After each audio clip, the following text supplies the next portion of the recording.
course, this is an Evo champion and as well actually won Street Fighter League US last year. We saw you guys cooking up over there at Capcom Cup. We beat y'all team too in the finals. Don't forget that. What you mean my team? Two-time. Who? We beat y'all team in the Street Fighter League finals. Don't forget about that. Oh, relax. I just want one team. You sound crazy. Just one team. Gale. That was the Okay, finals. that's it. That's it. That's enough for this interview. We're gonna go ahead and send things over to our commentators. Yeah, boy. We're gonna go ahead and send things over to our commentators. Yeah, boy. The ever confident Punk the God. I gotta tell you what, you gotta be confident to rock the Celtic shorts while Jalen Brown is rubbing his hairline across the entire league. But that's something we'll talk about another time, right? Right now, we're gonna get into that FlyQuest versus Bandits. We've seen the order with Kaba kicking it off. Who are they gonna send up? They said Riddles. And I like this, right? I like sending up one of the Terrys just because you can kind of get below the sonic booms via the waves, right? The power waves and whatnot. So it's gonna be something to look out for. His own way to kind of combat the projectile warfare that Kyle brings. And I know this is like a matchup that you've actually had a lot of experience in terms of commentating as well. Like we had this exact matchup, Terry versus Guile, a bunch of times over at the FlyQuest fight series on a weekly basis. This is one of those things that are just really, really specific, right? I was talking about Nephew coming up in regards to like his defensive prowess. I think like he's really, really strong when it comes to actually nullifying projectiles with his perfect parries and moving on to enclose the gap and use some of the range that Jury has. But this one's just as good, right? Like why even try to risk any sort of like perfect parry when you could go band for band with fireballs just to like get that out of the way in general, right? Like one less thing to worry about. If you can prevent Guile from throwing out sonic booms consistently, you've already won half the battle, in my opinion. 100%. I think that's a huge part about shutting down. Let's make it broadcast. right? We always just want to get players out of their comfort zone. That's one of the primary ways we can really My start broadcast, people who might be Macaulay thumbnail just decided to be my base So Riddles thumbnail. has a couple of ways to do that with the Terry. Obviously, Oh, like they I changed the talked setup. about, It's side by side now. big things with this matchup, I think, is That is about dangerous because some people efficiently, right? Without using too much actually drive enjoy that kind side. of That side. like crouch medium kick target combos. They Not know how ideal to for use roles, it well. but it does allow Like you to Minority, extend for if you know that example. crouch medium kick's gonna hit without using drive meter, and then you could use that drive meter to do OD power wave, stuff like that. That's gonna nullify Guile's fireball game even further, right? So I think definitely Oh, they're staying starting. when it comes to the drive I rush. haven't thought they would. If he manages to do that, but let's get into it. First match of I haven't thought they FlyQuest will have the interview from Minority. Projectile war coming in between Riddles and Kaba firing first. Now, actually, the upside down kick as a counter hit. I was about to ask what As soon as he gets that strong first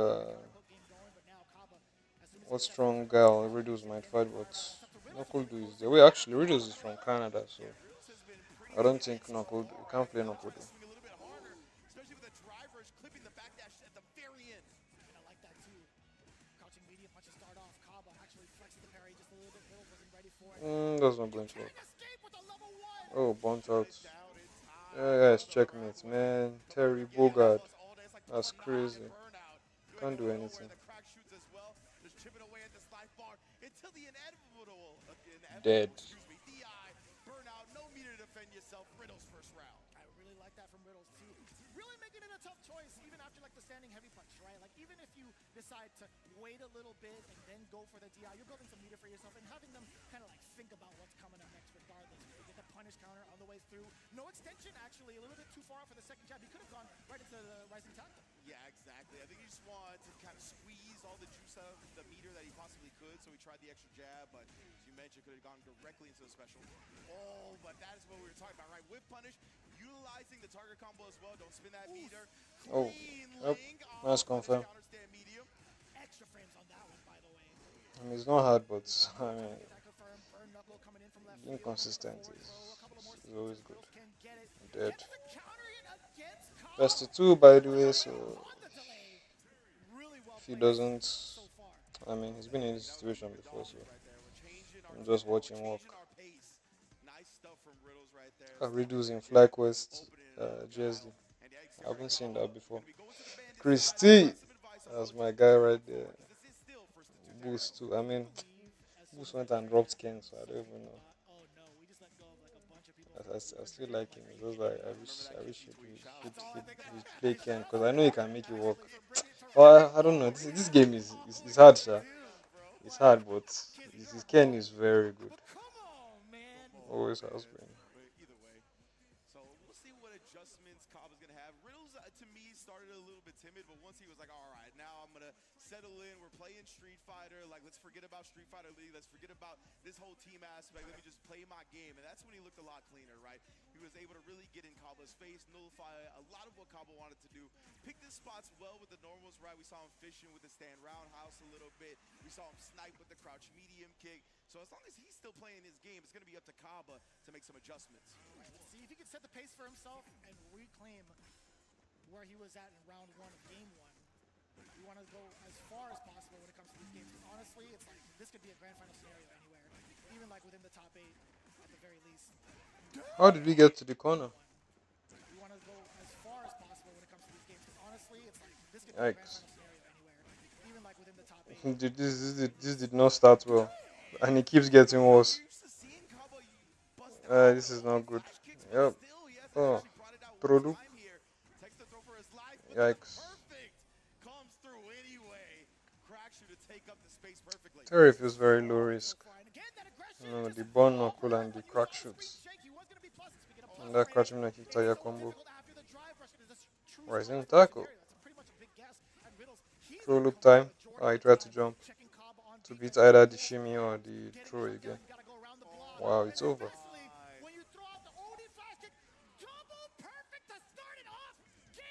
Bang.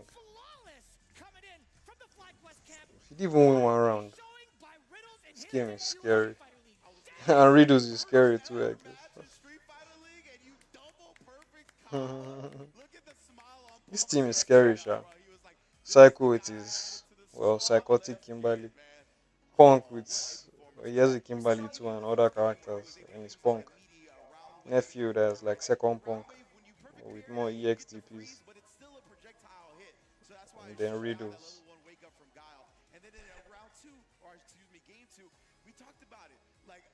We're so used to seeing Cabba just bust out with the OD flash kick, never really hesitating, doing it nice and early. That's what I'm talking about, right? With power shutting down the level 1. But we're so used to seeing him be a bit more aggressive and willing to bust out with these reversals. But we didn't see any of that. The only reversal we saw was at the very end, of course, right? When you hold back the whole time, you're expecting the opponent to defend once, thinking that you're going to flash kick. They never do until the moment you finally do it. And then, of course, steals the double perfect. Very unfortunate for Cabba, but what amazing reads from Riddles and being like, just because it's my first match of Street Fighter, I'm not going to be timid. I'm not going to play defensively. He just got in his face and didn't let up. Dude, and even if he did, it was a very short moment in that very first round. That handshake was over and done with. That was more of a fist bump when it came to the introduction for those two players. But 10 points on the board for FlyQuest, the current champs of Street Fighter League US from the previous season, going up against Bandits. But again, we have so much more to look forward to as Boost is going to be stepping up to the plate with that Terry. Yes, indeed, right. So, again, Bandits being the away squad, they sent Cabba up. FlyQuest decided to counter with Riddles, right? Now they got Boost coming up next.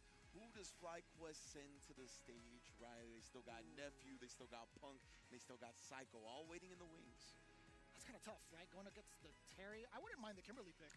Okay, yeah, I was going to say, I think you want Psycho either now or in the 4th position, right? Because Kimberly, obviously, in 2 out of 3 is so potent. She can just overwhelm and smother you out of the gate. But it is going to be now instead. As Vicious highlighted, we got Psycho going up against Boost. So we can see if the Kimberly can kind of thwart what we just saw from Riddles with the Terry. Man, oh man, that Bandits jersey's clean, too. I like what they brought. That was just about to say, yeah, man. they brought to the table. Boost looking good in it as well.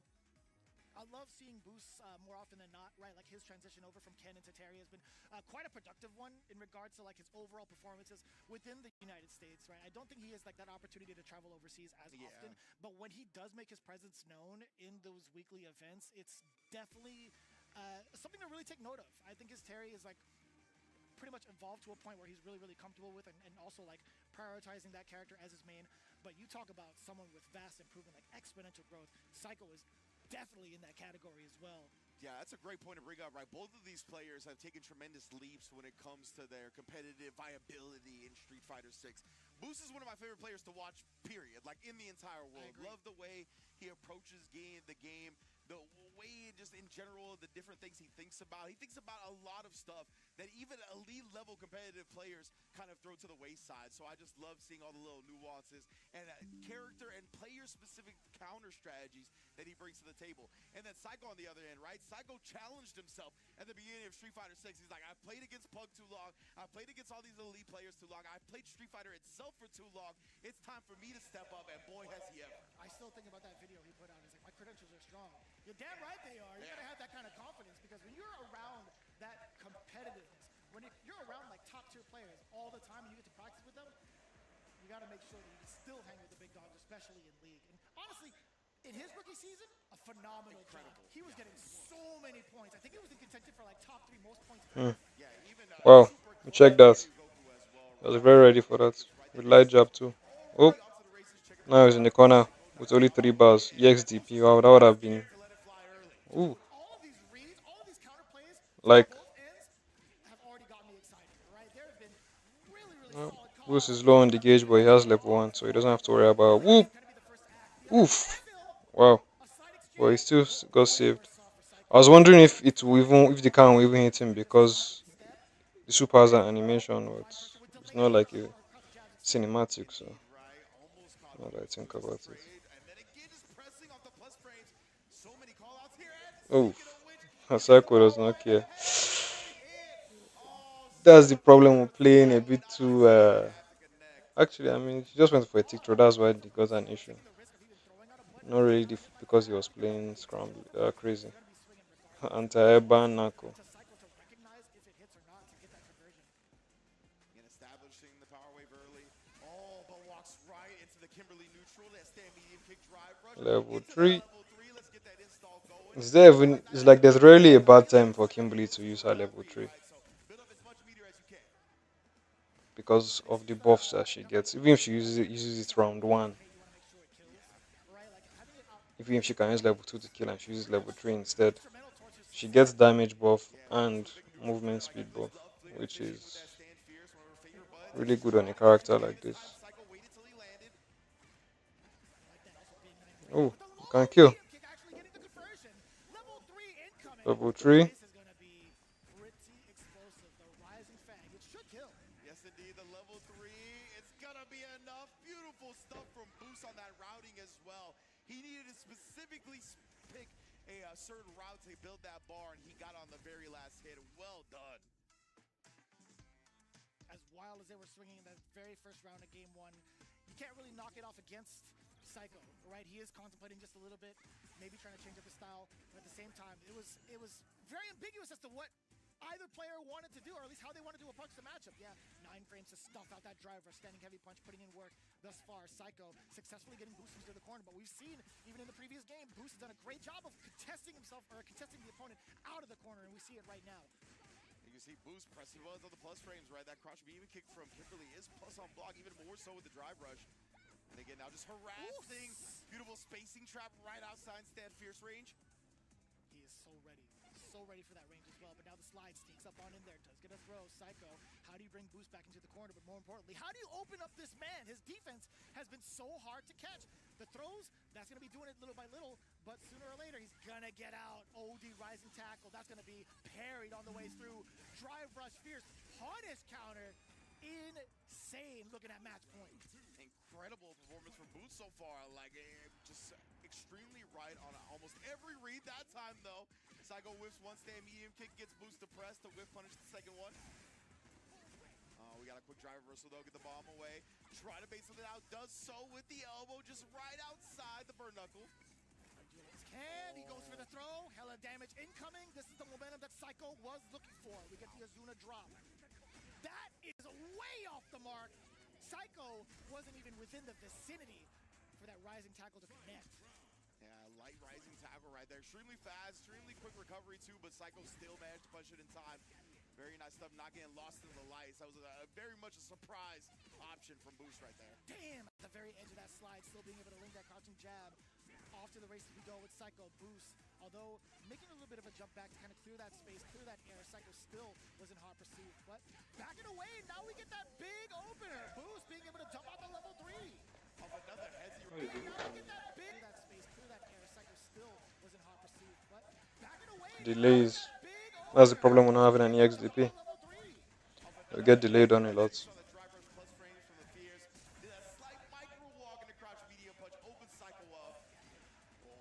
The sweep response, huge. As soon as you see green, just throwing it out there. That was a very ambitious slide. Full punish counter, or at least a decent punish counter at that from Boost. Just one more throw will do it. But the overhead, just within range. Oh. Rebuttal from the Bandits. GG's. We're tied up. 2-0. Set apiece from both. 10 points on the board for Bandits. Deciding match. Punk versus Mena.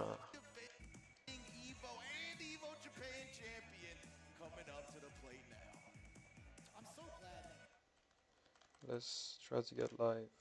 Some big haymaker type hits, right? We saw him challenge plus frames multiple times, just throwing out his light and counter hitting the option that Psycho was presenting. Even though Psycho was at plus, he was just something was a tiebreaker spot. Is that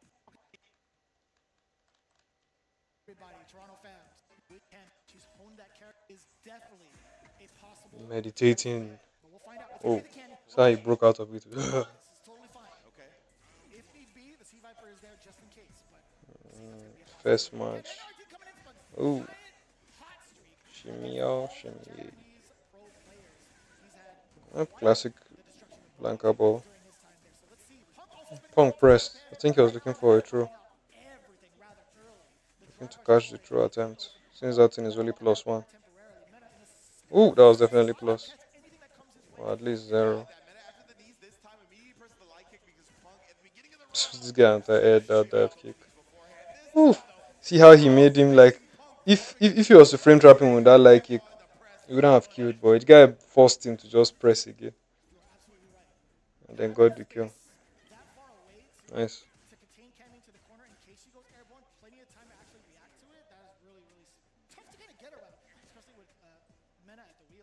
Yeah, we see the medium kick already, anti-air dive kick, right? The roundhouse can do it as well from Blanca. Not that easy of a matchup for Cammy, man. I definitely still think it is slightly Blanca favorite. Yeah, he was definitely talking about it outside. Oh, he escaped that bonus. Wow. Throw. Anti-air. Oh, he's dead. Wow. One. Dumb. Oh, getting right into it. I mean, it's first a 3, so. Ooh, can you imagine? The guy actually tried to go for the crash light into crash medium from that range. That just tells you how privileged. He's enjoying that privilege to even think that it worked that far. Ooh, this round is not over, but dry rush heavy punch. Okay, just heavy punch. He's dead. Boom. Wow. Oh, he doesn't? Oh, he doesn't need. Interesting. See men are dashing up with Blanca. Applying all that mental stack. Woo. No, almost looks plus.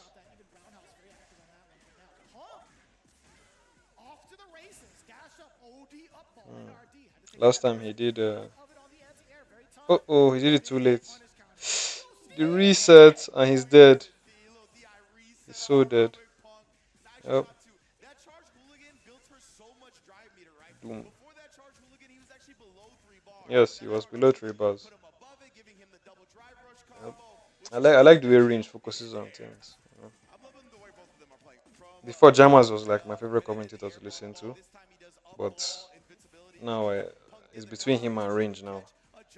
Jammers is more informative, I guess, like the name of the moves and a lot of other things. And the track record of doing that as well. But range, man, he's the first guy that I even heard that even talks about like how the movement that players do to beat you in neutral. It's dead. Level 1? EX, okay. You have to save that level 1. Boom.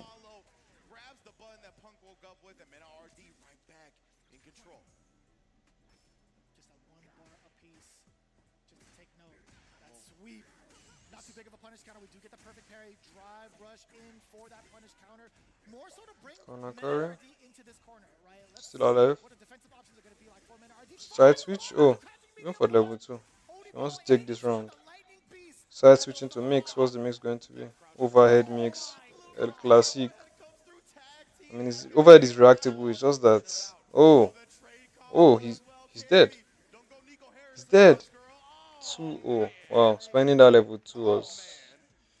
That was messed up. He He did knows what he's doing. forward ball, down ball immediately within the perfect range for max distance overhead for Lil Fella to clean up the job.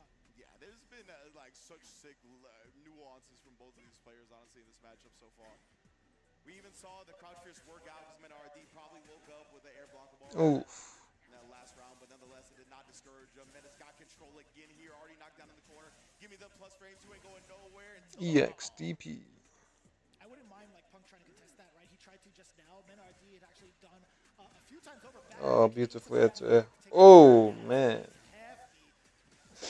How Punk scratched his head. No level 1 necessary. Just build up your bar. This man RD guy is a scholar. And a match point already for Mena RD. A scholar. an explosive set. Oh, and then the drive rush low to start. It's not just a scholar of the game, he's a scholar of how the human mind operates in this game. Like the people that are scholars of the game, like Leshar, Blaz, Boost, people like that.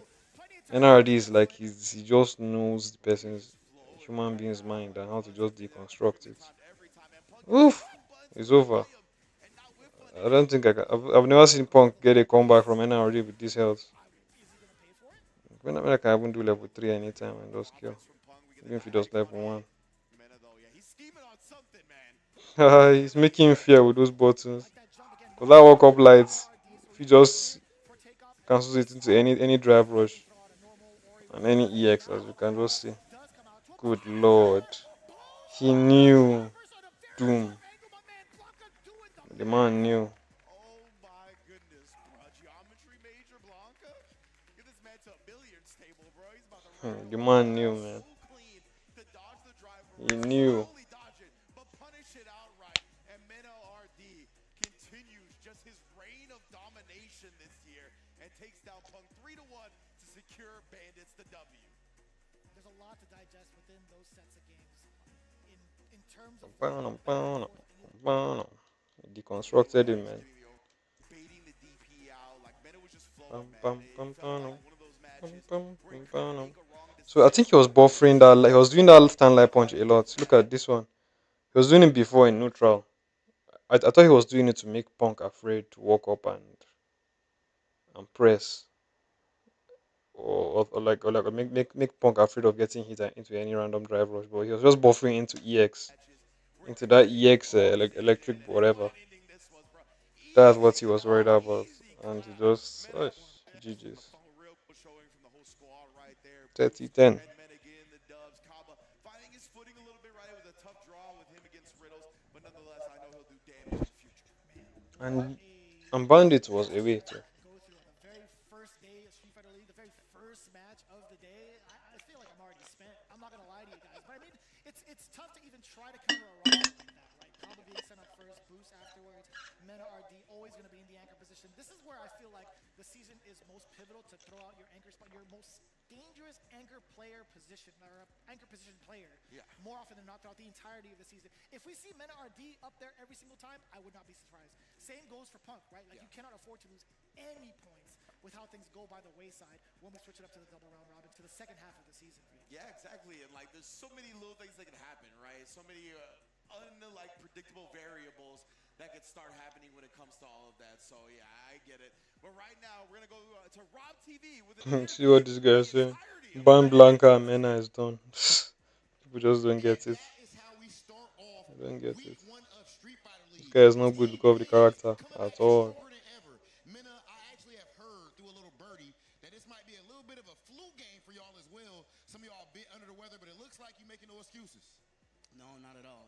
I gotta respect the competition, and even if we're feeling under the weather, we gotta bring the A game. It is what it is. It doesn't matter. As you saw last year, a very bad season, but I still made it to the grand finals. I still performed. So it doesn't matter how bad I am at the moment and how bad Bandits is. We're still gonna perform. Okay, and in that first match, your first match, Mena slimmed down a bit. That was very nice. Versus Punk the God.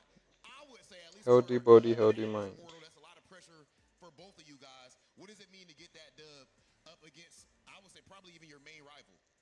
Yeah, honestly, honestly, he could be my main rival. You know, sadly, you know, Kakaru retired. Yeah. Shout outs to him. But at the end of the day, I think that it's a lot of pressure. It is, but I enjoy the pressure. You know, at the end of the day, if you don't enjoy the pressure, you're not gonna be able to perform in a match like this. But the bull only comes out in a match like this. Okay, now please pass that microphone to your left side so I can talk to the man himself, Big Boostington. Boost, you go out there, absolutely cook up with the Terry. How confident were you going up against Psycho in that match? Very confident. Went in with a plan. With the footage I studied a lot of footage, like dozens of matches. Just went in with a plan, with my notes, just executed them. And whatever happens, happens. But that just so happened to end with a victory. Okay, and Boost, one more thing I ask you about, because I do believe you are the mad scientist. You and, of course, your brother Paladin as well. We know you guys got a YouTube channel and everything. How important They do? has Paladin been for you as I have to look for your that. prep when it comes to Street Fighter League or as a player in general? Well, as far as like, he hasn't really been doing much. Like, he's been kind of stepping away from the game lately. Like, he's not in the regional finals. So he doesn't have much reason to like grind that crazy, but yeah, I still have a lot of faith in him. You know, that's my boy. So yeah, he's like me. He's maniacal when it comes to the preparation with the game and just the mindset of don't let anybody outwork you. And you know what? Nice. So far, we, of course, are seeing exactly how that works out. The mad scientist and, of course, Team Bandits overall starting out with a 30-10 victory over FlyQuest. And we're going to see if they're going to be able to keep that up. Let's go ahead and send things over to our commentators. No matter the weather, no matter the pressure, they're still coming in to perform, and don't let anybody outwork you. Well said from 2 of the 4 candidates coming in from the Bandits camp. I am very impressed with how they've grown as a unit, also as individuals, but coming in fresh and really invigorated. I mean, like, slightly under the weather, but still fresh enough to get a big W against their rivals here in the league is rather impressive. And it makes so much sense to me that Bandits went after Boost to pick him up, right? Because if you've heard Mena talk about preparation in the past and whatnot, he's like, when it's tournament time, when I want to make sure I'm all sharp physically, like on my execution and whatnot, it's about 50-50 how much I watch and play. If I'm not trying to be sharp execution-wise, it's about 70 I watch, 30% I play. And Boost is one of those other players, right? That So he has a YouTube channel. relentlessly. You heard him.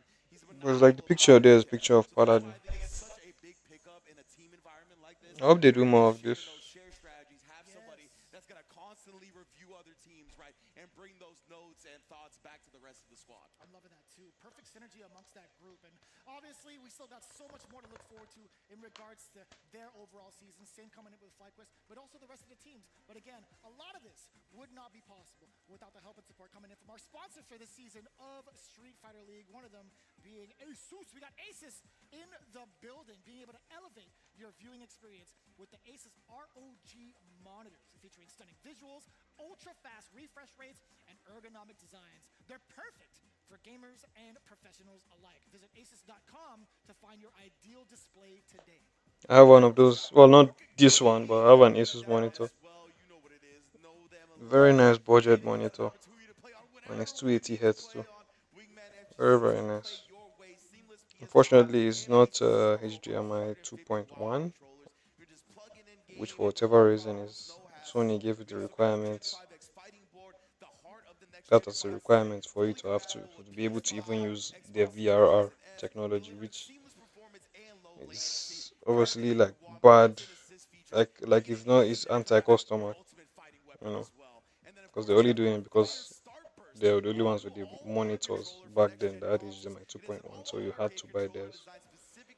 That's the only reason why they did that. So it's going to work on your PS5, your Xbox Series X's, all of that. It supports the latest platforms on the market, including full compatibility with all PS and NS2 games. Dan, you got the entire armory. Well, guess what? The armory is open, and also, so is the sale. We got Street Fighter 6 on sale now. The base game, by the way, 50% off.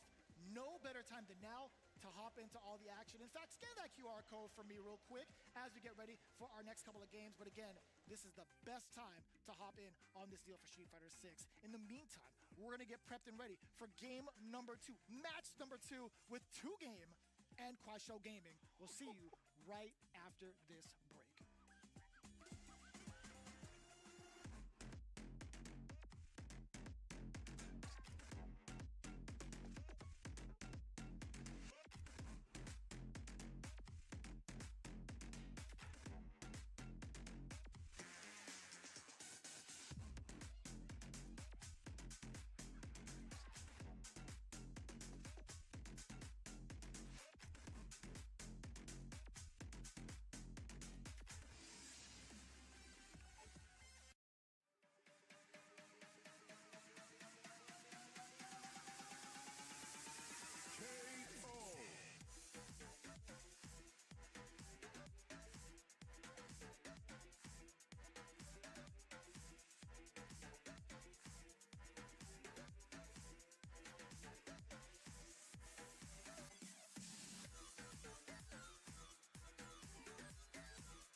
Hey, Shorigenics.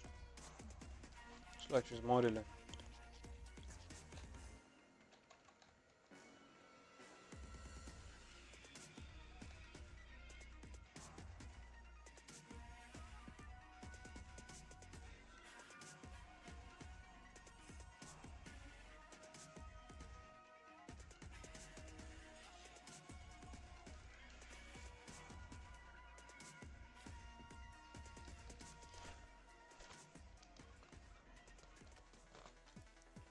Welcome back to Street Fighter League US 2025. Of course, we already kicked it off with a rematch of the finals from last year where Bandits got an early vengeance, right? But it's a long It's season. Vicious wearing a The title Triforce claim that necklace. spot at Redemption. But of course, Triforce from some of our new Legend of competitors Zelda. here as well, right? We got 2G coming in the building. Looks going like up it. against KuaiShou. Ooh-wee, I this can't is remember over. the people in these teams. I just know that KSG is Shanghai's team.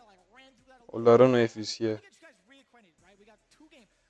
I know he's in Falcons now. Juninho Ross and Brian Yob. Now these guys, I feel like might have fallen under the radar, but one has been a standout player all over. Although since Zhao Hai is not in Menara this team, I'm assuming he's not playing this year, which is understandable. The guy has enough money now. He already won the Worlds before, so. We talked about them as well a little bit. We got Xiaohai, Zhen, VXBout, and Mickey, right? We have some really important components to Street Fighter League in regards to the competition. Adding that flavor of Mickey to come in for this team, this newly reinvigorated team, is going to be quite the formula for disaster for a lot of unsuspecting teams this season. Yeah, absolutely right. Getting that new perspective and having it be a young player like that as well, it brings a whole new vibe, a whole new aura to the team, right? It definitely will allow them, I think, to come at this with a fresh mindset and really be like, all right, all those other SFLs in the past, whatever happened, whether they were successes, whether they were their failures, that's all gone now. This is a new spice, a new type of flavor to bring to the table. And yeah, with Mickey on the squad, it is going to be very dangerous. I'm very interested in where they're going to put him, right? If he's going to be like a starter that really just wants to catch people off guard or what. And we're going to get into that by looking at the match order here. So let's take a look about who's going to get sent up. And it is going to be Mickey to start it off. Mickey, oh. Right? He's got that new blood aggression. Zhao Hai is here. Interesting. 3 Chinese players, and actually they're all Chinese. Nice. Full Chinese team, that's cool. This Mickey boy, man. I think he got third, right? In Evo. That run was crazy. How can you 3-0 Angry Bird, man? That was just crazy. Damn, dude. That is a wild statement to make, dude. Back-to-back EWC champion Xiaohai. Not only that, but he has been... I'm assuming, maybe, because I've seen Angry Bird lose like that to Blaz as well. So I don't know, is it that he's predictable? Because Angry Bird is a straight, I don't know how to say a straight-laced player. I don't know how to explain it. He's super solid. His strength is that he's very, very solid. If you don't catch him not doing things the right way. So that's his strength. So maybe his weakness is that he's predictable. Because you just know, Angry Bird doesn't change.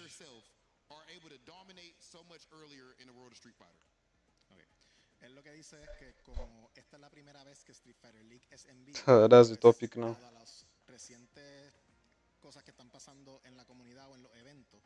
¿Cómo tú estás pensando referente al tema de que jóvenes como tú estén haciendo este ruido, este desempeño en lo que son los eventos de ahora?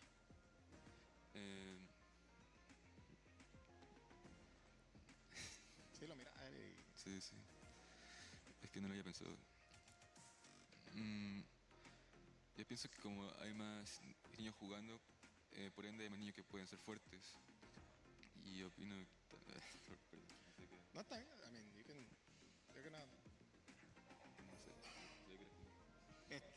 Es lo que quiero saber, ¿verdad? Porque tú piensas que... ¿Por qué piensas que los jóvenes están performing, están saliendo tan bien? ¿Por qué le está yendo tan bien ahora mismo a los jóvenes como tú? O especialmente tú como ejemplo. Es que yo pienso que es porque ahora los niños tienen más oportunidades para jugar, tienen hay más comunidad donde pueden desarrollarse, tienen más tiempo, más apoyo. Y pienso como ahora hay más niños que me pueden ver a mí como inspiración, a otros niños como Hinao o Kraime, pueden sentirse...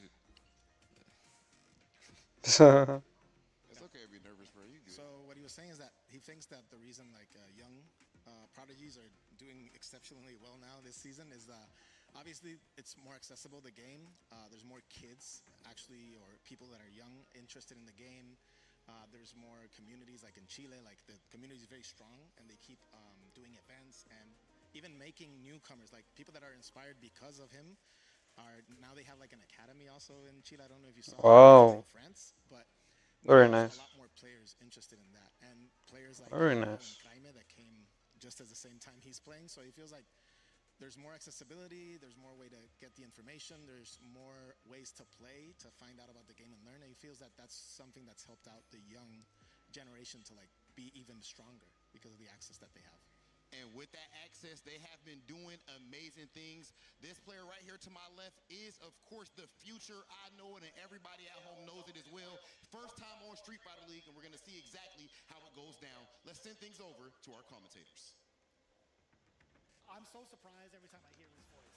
I thought he was going to hit me with a lock them doors and turn the lights. Anyways, I think it really comes with the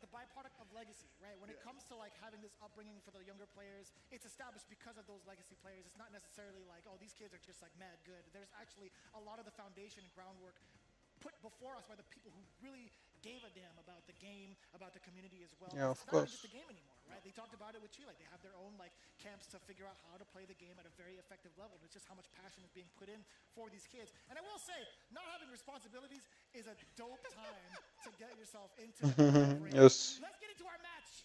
it Game is. number two, match number two between these two titans. We got Brian Yob going up for 2G against I don't know Brian Yob. 2G. Apparently, I think he's the guy that's taking over for Bolado. Maybe I think Bolado had visa issues or something. I don't know. This Mickey guy, the guy is not even. He might be 20 now, but obviously we saw him in Street Fighter 5 as well.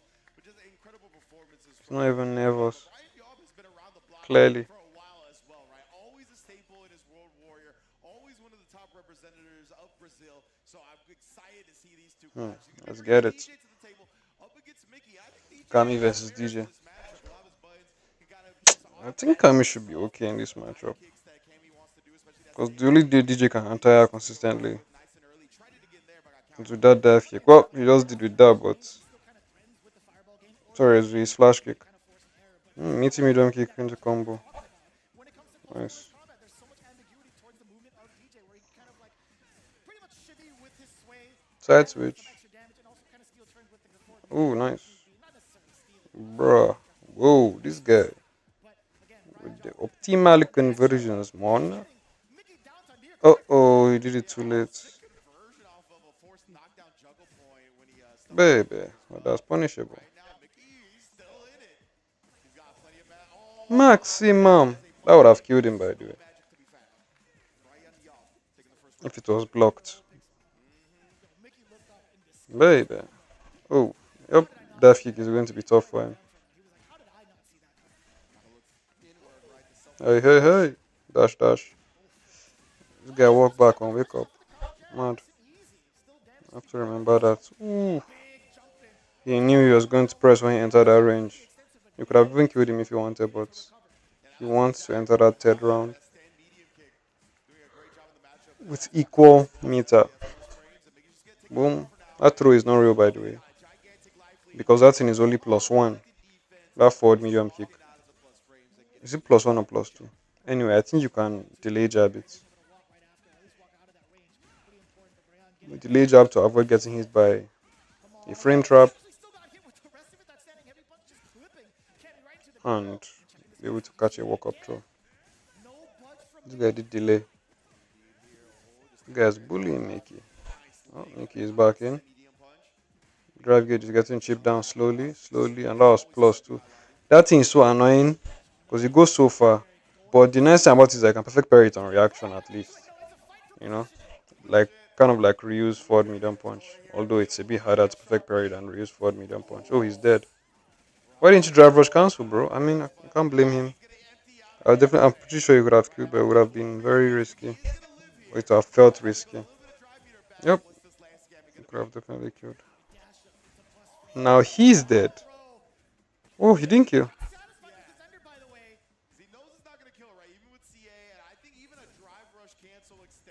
Oh, both of them will die on next interaction. Oh.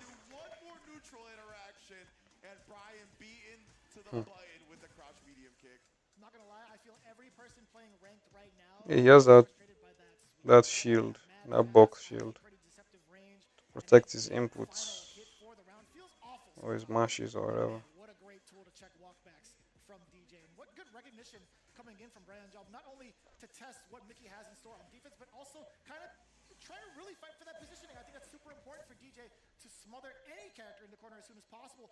But the switch up to Mai Shiranui. Interesting.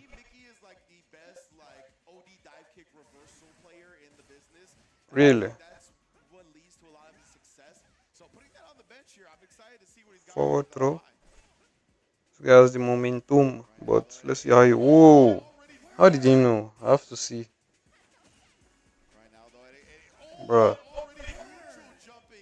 I wonder if that was a player read or just a character read. Definitely not. Doom, doom, doom. I need to add that to my repertoire. I don't do that like at all. Even if I do it, it's very rare. It's being set against Mickey because of the mindset. I hate that one too much. Once he's gotten that out of the way, Well, I hate the fact that I'm not ready to EXDP it every time. That's what I hate about it. Because there are answers. If you charge it in your face, boy, just be there looking like a deer in headlights. Mickey is getting pressure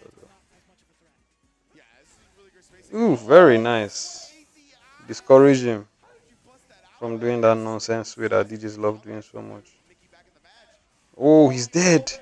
This boy saw what he wanted and he went for it. Level 1. Oh, boom. Kagero no mai. Very nice.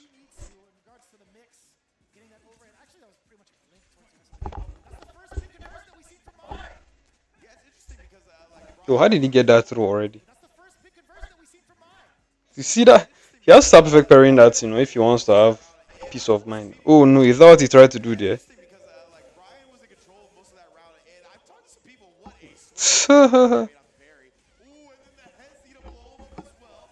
Hey, hey, hey.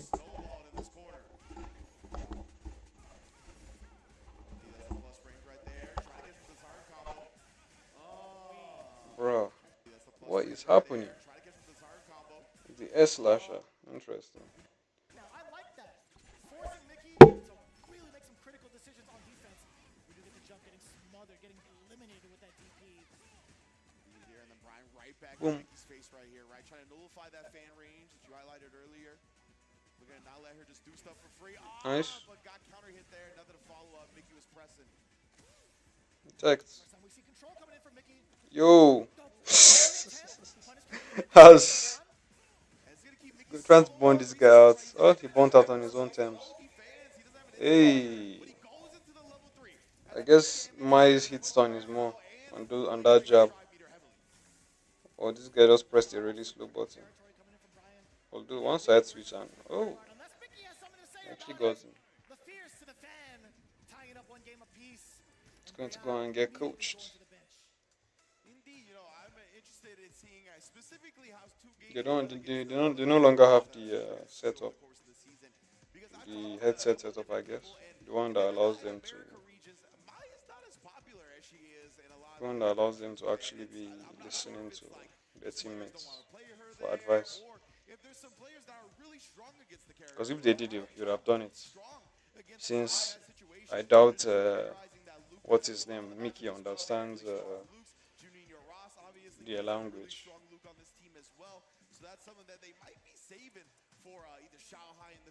That's because they're likely not speaking English.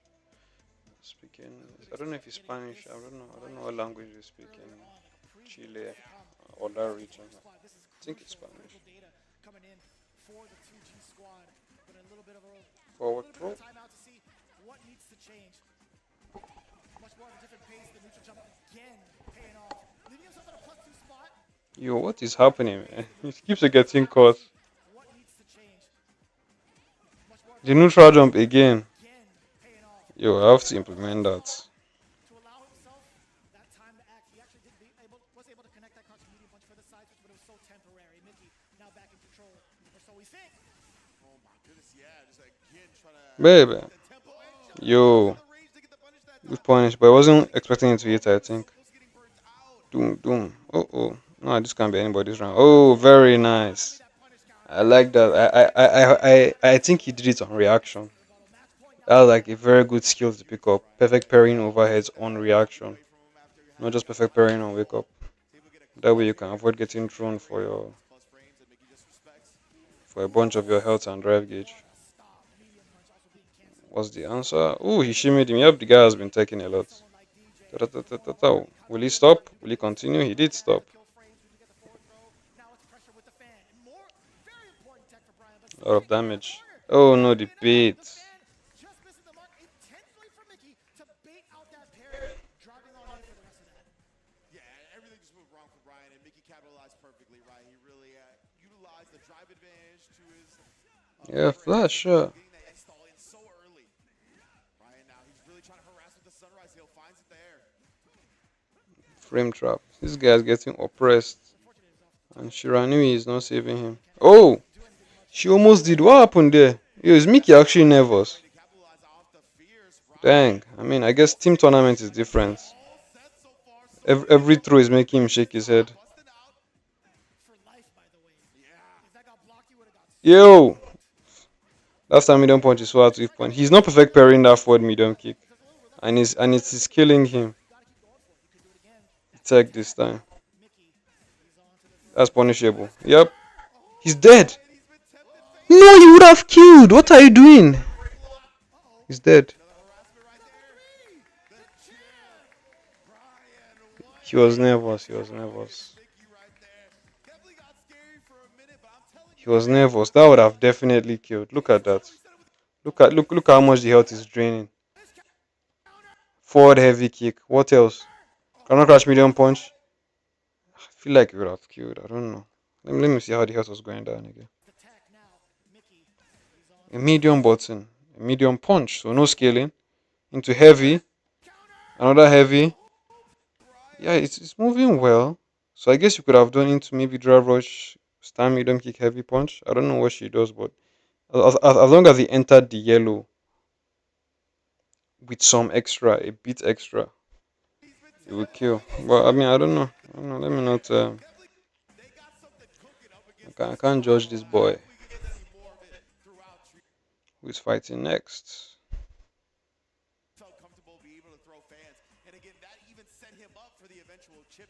So beautiful gameplay from Brian.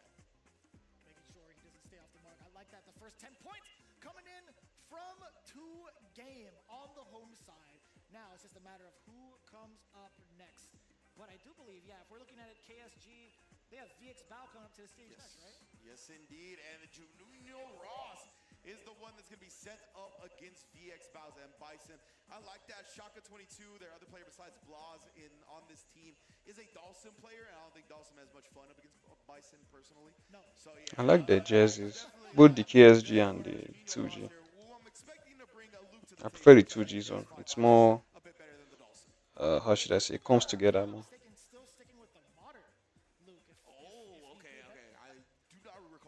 Juninhoras' modern look. Interesting. Can't remember the last modern look I've seen. But I mean, if he had gone full classic, I don't blame him. Medium kick is also pretty solid, like being able to space people out. But other than that, like Luke, he's been built for modern regardless, right? Like that whole mechanic was like kind of built around Luke, so he's not going to be missing out on too much. I still think he gets what he needs to get in regards to being able to outspace opponents, really apply pressure. I actually want to know more so if VX Bao is going to be able to handle something like Luke, because I feel like Luke in general have been kind of a pain in a lot of like the Asian countrysides. That's funny enough. Right? Yeah, exactly. Definitely Luke's still a little like not too prominent, but the players that do play him have a lot of success in the Asian region still, right? So yeah, it's cool to see. Yep, we saw with Hinao. Hinao was playing a lot of Luke. Prominent with Luke as well, with the grand finalist. But in general, yeah, I want to see what he does against the Bison. I want to see if like a Bison kind of influences the control scheme that Juninho Ross picks, right? Like maybe he plays both now, and maybe he picks the modern to have answers to like the slower startup stuff, like either Psycho Crush or even Stand Heavy Punch from Bison, right? Being like way up there, even like a reactable like for parry. But obviously with the modern, you'll be able to have a lot more options. But it is going to be classic with the Lucas looking like, at least from our HUD, yeah. Man, all right, you got me. But he might, he just might be that comfortable now where he's like, all right, I got it. The reactions are there. I'm used to seeing everything within the game, right? Because, of course, like, when it comes to fighting games, that's a huge thing when it comes to reactions. The reactions get better because you get used to seeing stuff and get used to expecting certain things. Bison versus Luke. The OG villain versus the new good guy. Crush making drive rush. Oh, read. As the first interaction too. These guys have done their homework clearly. Ooh. Boom. DDT. Nice damage. Okay as well.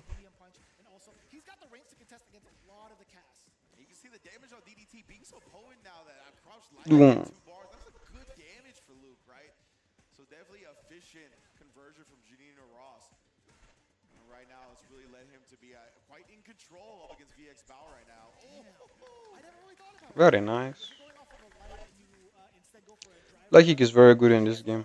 Very low committal and type of damage that you might the similarly potential mixes from it because of drive rush Right there was pretty much the same damage make he it pretty got off of those dangerous. light into DDT style. Another prediction. sacrificing any type of Heavy bomb. Would he drive rush? Yep. parry to it, but it's still Ooh. Last time he teched, this time he jumped back. Or backdashed. Whatever it was a movement option. Now he EXDPs. Ooh, EX bar. EX bar is like, ooh, I've been backdashing before. Now let me perfect parry.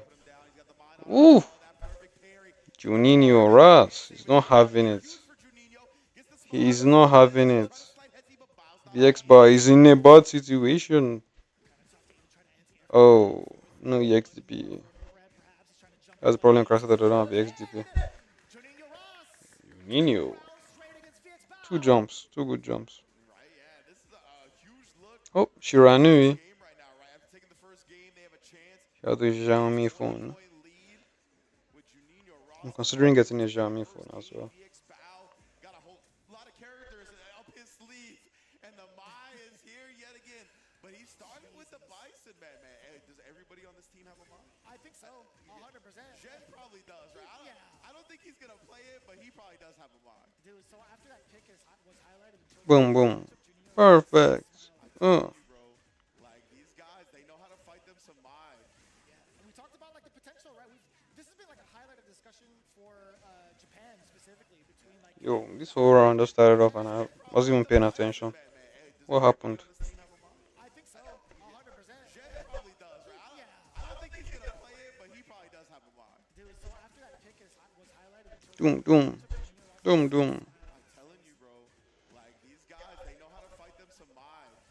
and we talked about like the potential, right? This has been like a highlight of discussion for Japan specifically. Like getting Just out there for Mai. poke that medium punch. Wake up level 1, push Mai off of me, at least get yourself a lot of space outside this corner, contest against the fans. For people that say that Street Fighter 6 doesn't have good soundtrack, like come on, listen to this Pow Pow Cafe. Very nice, Pow Pow Cafe thing. Fate's Foreign is also good. Kent's team is also good. Kimberly's team, Jury's team, who else? Plenty people's team are good. Ed, of course. Sea Viper, of course. Oh, better the parry. Boom. This is not bad for Junior, right? It's not terrible. He's still in it. Yep, it's still good. Oof. One more throw and the next interaction will kill. Ooh, does he have to spend? He doesn't have to spend. Lucky him. Yo, he was ready for it. You know, I was talking about the light kick and the mix-ups that can come out from it. And VX Bar was ready. I think maybe just is that why he picked mine? Because the last round, whoa, Doom, Blue 42, as the Yipes would say. I think the reason why VX Bar picked mine is because of the DP, which I thought he would use there to anti-air because clearly this guy has been okay. That's best case scenario. No scaling here. Doom. But Luke can kill with an EXDP because he has the follow up. Yo, don't forget, dude, you're not playing Bison anymore. Dude. You picked a DP character, anti-air with the DP. I'm not going to blame these guys, man. It's not easy swapping characters. Like I'm still I'm dreading the day that I'll go back because right now, you know, I know my play Ken. Ken has been my main for a long time, but I'm playing Sea Viper now, and her anti-air input is quarter circle back. So even when I'm doing a cross-cut anti-air, I have to change. I'm changing the way my brain works. Because for years I've been doing perfect, my very nice cross-cut DPs. So I'm dreading the day that I'll go back to that. I'll go back to Ken and then my DPs will not be there again. That will just that will be terrible. But hey, sacrifice for play. That's sacrifice of playing multiple characters. But I think it's worth it because Sea Viper is very, very cool. Very cool. And very fun too. And also strong. She's not the strongest, but she's very strong. Coming your way, but it's in the hands of Shao Hai. So you got, I was gonna say, now it is time. We got a rematch from SFL World Championship already, right, with the top of the show with the Punk Meta match. Now we get a rematch of EWC Grand Finals with Shao Hai. EWC Grand Finals, yeah. This is what Street Fighter League's all about. Yes, sir. This is only day one. Day one. I can't really emphasize Day one, I may go back to back of Mena and Punk and Zhao Hai and Blaz. top of the dome. I remember But here we that, are man. now, man. What do you say? I can't really emphasize it, but I've said it in previous seasons. It only gets better. It's crazy how that's held up. Honestly, that came from the top of the dome. I remember But here we that, are man. now, man. It really does only get better, man. So let's talk a little bit about this, right? Blaz obviously has been a phenom this season. Has gotten second place at Capcom Cup, got second place at I wonder what the EWC, word got phenom has means. won tournaments. It's been Phenomenal? so far, right? And on the other end, like he's just everywhere. And on the other end, we got Shao Hai, right? Shao Hai picks his spots. He's a busy man. He's got a lot of things to do, right? He's a Street Fighter, not the only thing on his docket. So he's The person who is outstandingly talented or admired. A star, that's what Google says. everybody in a bag.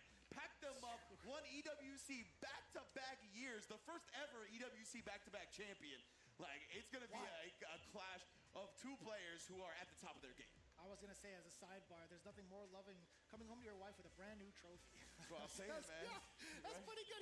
He be claiming the bag pretty significantly. I mean, Shao Hai again, although like he's had such a pristine record this year, he has never been a slouch in regards to every game that he's played throughout the years. Right, he has been a staple in the FGC for not only his region but also coming in to the United States a handful of times. Actually, more often than a lot of the players within the states themselves coming in for these top spots, coming in for these premier events. So it's again, it's a very really big contrast in regards to what we're seeing between like Blaz and Shao Hai in terms of travel, in terms of experience, but the results are still so damn close to each other. Yeah, and it's like it's funny how much these two actually do have in common, despite having like such a different age difference and obviously from opposite sides of the world and all that. But for those back in the day, when we first got introduced to Shao Hai, he was of similar age to Blaz. That's facts. That's he the was United States a handful of times. Actually, more often than a lot of the players within the states themselves coming in for these top spots, coming in for these premier events. So it's again, it's a very really big contrast in regards to what we're seeing between like Blaz and Shao Hai in terms of travel, in terms of experience, but the results are still so damn close to each other. Yeah, and it's funny how much these two actually do have in common, despite having like such a different age difference and obviously from opposite sides of the world and all that. But for those back in the day, when we first got introduced to Shao Hai, he was of similar age to Blaz. That's facts. That's the United States a handful of times. Similar age to back in the day when we first got introduced to Shao. He was playing at a younger age even, and when he started getting into international competition and all this, he was a very similar age. He was a young prodigy himself. So it's so sick to see kind of this like maybe a rivalry start to blossom with like Shao Hai against somebody that he used to be. Yeah, it's funny enough, like all the young kids, they be stepping up to the OGs nowadays, and even back then, I'm just saying, it's been a thing. You know, it's kind of been around this whole time. Yeah, you know, I gotta say, 100%. there's a guy named Justin Wong that might know a story or two about doing that kind of like whoop assing at a young age. But anyways, we are gearing up for our final match, the anchor matchup. Again, you guys want to take advantage of all the promo codes that are going to be happening all weekend long. Asus-SFL, definitely a great one to kind of start things off with the Asus. 15%. Weekend long, Asus- That sounds pretty sweet. SFL, definitely a great one to kind of start things off with the Asus, the official monitor of Street Fighter League. There's so much going on in the works, even with Steel Series, right? The most winningest headset going on in the fighting game community. And also, I wouldn't be surprised in the entirety of esports at this point. I was going to say esports definitely in the building. Corsair, we're going to show off their new leverless controller a little bit later as well. Beautiful stuff. You can see a graphic for it on the screen right now. But we've got one in full effect that we're going to show off later. And of course, 10-0 in the building. Bringing the best FGC apparel known to man, including that Akuma Heaven shirt in gold now. Stop, bro. It's a crew neck, by the way. was all gold and decked out. They're big fans of Akuma. You can see it, right? The beads on the right. That's coming soon. Gold now. Stop. Apparel known to crew neck, by the way. Let me fix my face. That's coming soon, by the way. Not available just yet, but what is available is the entire armory that Brooks has been supplying for years now, by the way. Brooks. The big fella coming in with Yo, the crouching heavy punch, and look at the started. I was wondering why they were taking so long. Let's go. dominating. Oh, I can show charts in full screen. Nice. Against the rest of the meta, right? One of the biggest things we were looking forward to is who Blas is going to pick for Street Fighter League. This is an excellent first choice. At least so we think right now. Shao Hai has been laying down the pressure. This guy just slapped that fan anyway. And also trying to outspace Yo, rather difficult. You see the we've punished. coming in with that crouching heavy punch, and look at the damage. And that's what the thing that's got opponents demand. Like, you have to be on point with your whip punishes, because if you're not, his buttons will reach your whip. It's awful. In terms of like the terror he brings, awful. If you're piloting Sagat, you feel great. Even there, he thought Shao Hai was going to cancel that parry to a drive rush. Didn't give it to him, but he still found the burnout against Shao Hai. Regardless, all the Tiger Nexus harassment coming in hot and heavy. Woo! Blast tried to delay EXDP, but he didn't delay it enough, I think. Okay, I think he was just trying to chip him, I guess, but. Huh. Woo! See what that boy just did. See that? The guy slapped away the fan and punished the recovery, man.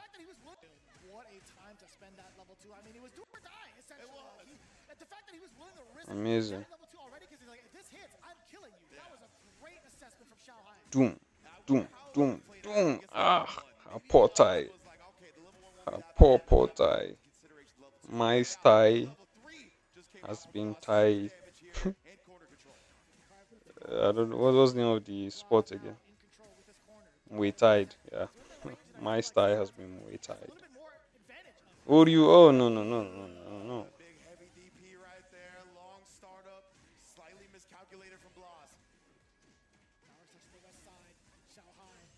It's overhead. He's dead. Oh, he actually alive. Okay, wow. Cannon. Dead. DED, dead. He is not there because that's how quickly death happened. Boom, boom, boom. So you can. Sorry, Tiger uppercut. Ooh, be beat the anti-air. So it's not that good. Good to know. Oh, into medium conversion. Reset. Sure you can. That beats all the options minus, except for one, which is not doing anything.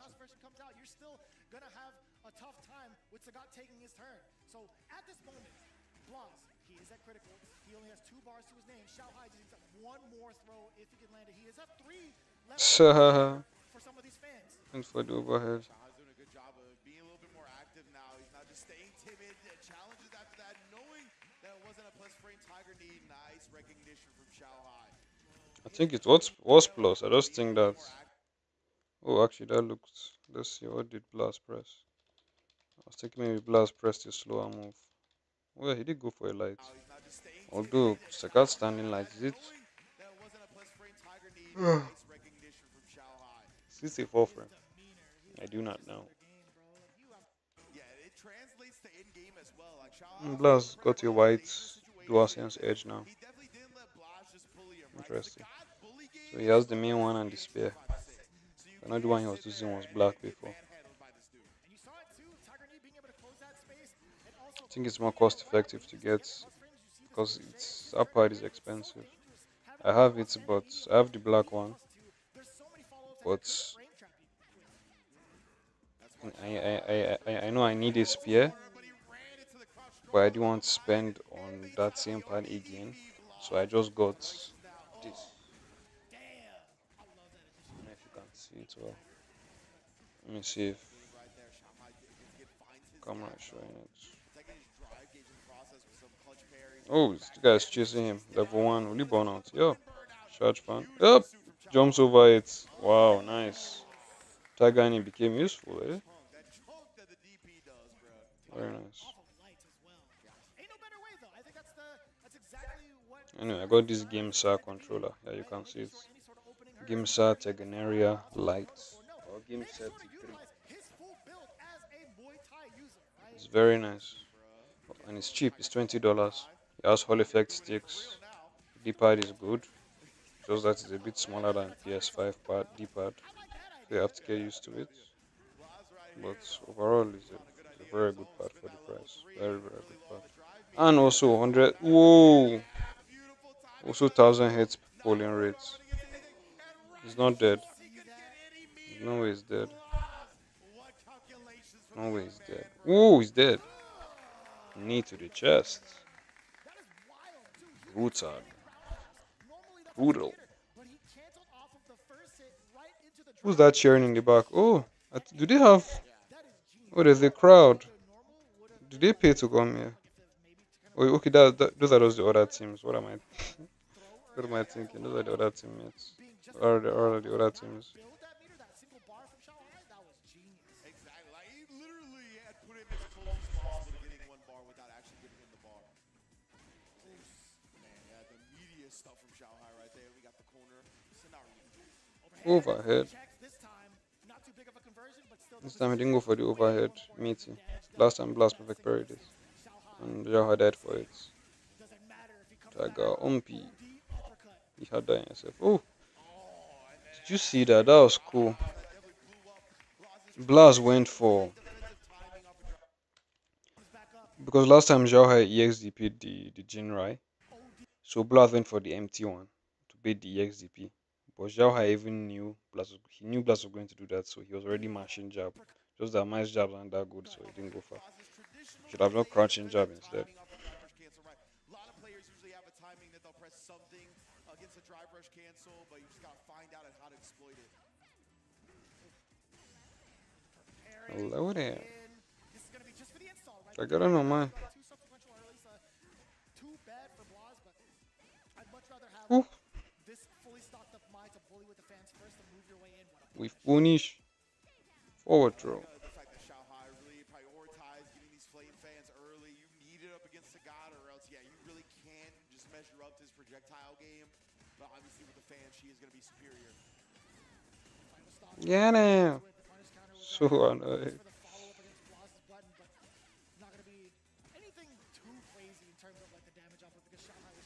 Oh, caught him right in the middle of that forward leg kick. Oh, Blast is in trouble. He's in trouble. Oh, he didn't take. Ooh. Blast wake up button. Back throw. Oof. These boys. These boys is knowledgeable, man. Is he dead? He can't be. Oof. Ooh, this boy is something.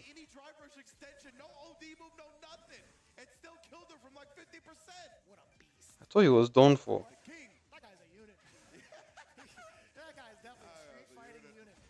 He did it again.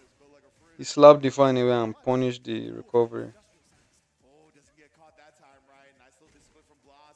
I wonder if he's reacting to it. Like reacting to the fan itself.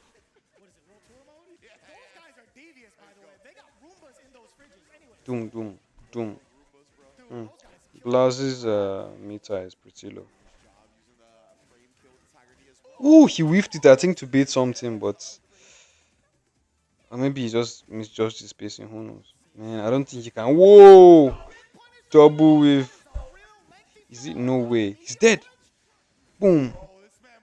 Step on the face. Wow.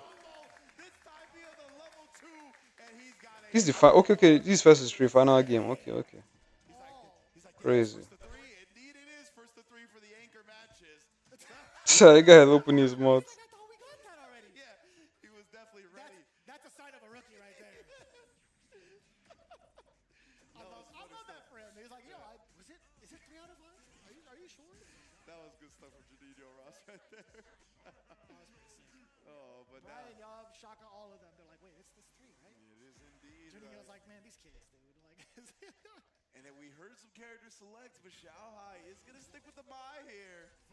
Oh man, can Blas do it? He still does. Blast pulled the rabbit out of the hat multiple times. what a significant change up from what we've I seen. wonder how much that will affect Zhao Hai. PWC main stage. He doesn't have the wife buff. They countered it into God. So Uppercut. To knee. I don't even know if it's like a true counter pick, to be honest with you. It's just more so like a different Wonder what leverage he uses in the sky to make that knee so powerful that it makes you go fly back. I mean, it's the explanation for everything in this type of situation. Chakra. They all have energy, magic energy or whatever. The power of Hadou or Kiko in Chun-Li's case, or Psycho Power in Bison's case, or I guess Sonic Energy.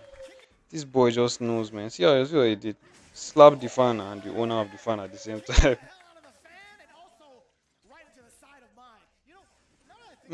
Oosh, overhead. This boy is not playing around. Slap the fan. The guy just slap that fan away. He's ready. He took EWC from this boy. This boy prepared for you. Blast prepared for this guy. I don't think Zhao Hai prepared for Blast like how Blast prepared for Zhao Hai. Yo. I feel like Blast will wake up super. Wow. This Blast boy. Showed you. Oof. Doom. Will Zhao Hai shimmy again or will it throw? Boom, he's spending. He's like, I'm not playing. This guy reacted. This boy's like, I'm not giving you this round for. You have to fight for this round.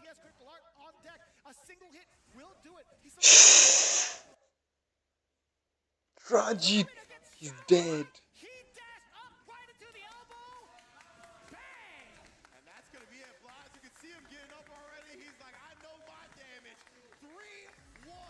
What happened?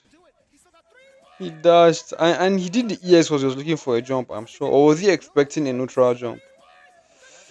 You could even see the way he shook his head, like he was like, nah, that was a mistake. That was a mistake. See how Saga just flies up and reaches you. Man.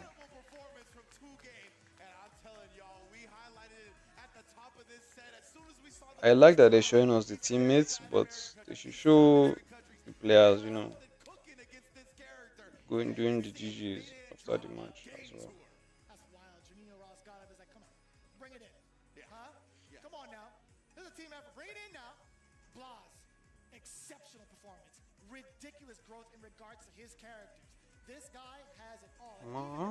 Even the teams in the stands are like, damn, dude. This guy came to bring it all. The whole team. Let's hear what Range has to say. I like hearing his analytics. In the hands of 2G, they're the first 40 bomb of SFL US. You gotta love it, man. Coming through with so many of the rookies, as you mentioned, right? Shaka's never been a part of it either, right? It's like a whole team of debuts here for Street Fighter League. Amazing stuff. Obviously, we didn't get to see Shaka this time, but Blas, Brian Job, and Juninho Ross, what a way to hold it down and let everybody know there's a whole new threat in Street Fighter League US. Man, I can't wait to see the rebuttal, right? Again, this is double round robin. Both teams are going to have to face off against each other eventually in the future in December. But I got to say, what a showing coming in from Blas. There is so much technical knowledge going into the way that he approached the matchup, right? His spacing, phenomenal. His understanding of like what normals he can get away with to drivers so that it prevents the option select from coming out, great. His damage output, his routes in general to get that damage output, at a different level. Man, hey, I'm so glad you highlighted the point about like, I can't wait to see these two teams play again with the side switch and all that. I don't know how much that's gonna help KuaiShou because they all played Mai against 3 different players and all lost. So this is definitely gonna be back to the drawing board. God, all 3 different So Mai got bodied. Man, oh man, I love Jen. They're one of my favorite players out here. So hopefully we do get to see him. Yeah, legitimately, just like a really cool dude. So hopefully we get to see him next round, next match from KuaiShou Gaming. But man, what a statement, right? 2 games to come in here like this 4 debut players, 3 of them playing, all getting W's, the first 40 Bob. Not only a statement for themselves, for everybody else to take note of, but that's got to be a huge confidence booster, right? Oh, absolutely, right? Like, it's one of those things that's just so many uncertainties when it comes to being in a team format, right? They all represent themselves individually. So this is going to be like We knew somehow the home team. I used the fun and also kind of like go debut 40-0 victory. Of course, I'm joined here with the victors, starting with my dog, Junio Ross. Ross style, looking very effective in that first match against Viggs Battle. Take us through it. Oh yeah. I used the right time. No, we studied our opponents because we were the home team, so everybody studied very hard each one of the opponents. So we knew somehow what to do. Yeah. Glass looked like he wants to talk. Maybe the underdog going up against a team like KSG. Were you aware of that, and did you look at yourselves like the underdogs? This is just the beginning for South America. We came to stay, and I have to thank you everybody because everybody that involved in this for us to be here. So 2Game, Capcom itself, and there's a man behind everything. It's called Joe. Thank you, Joe. Thank you, Joe. Okay. I know you're hearing. Shout out, Joe. Okay, now I gotta ask you.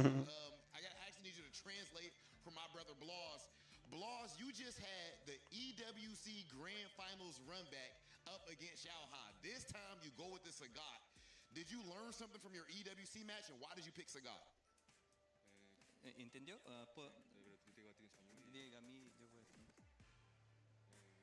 Give him the mic too for that part. Yeah. Pues sí, en la WCA cometí muchos errores que ahora no cometo. Por ejemplo, antes hacía mucho backdash o no hacía algunos golpes y con Sagat. Y ahora que sé más el matchup, lo puedo hacer mejor. Y elegí a Sagat porque tiene mejores normales, tiene mejor neutro, tiene más daño.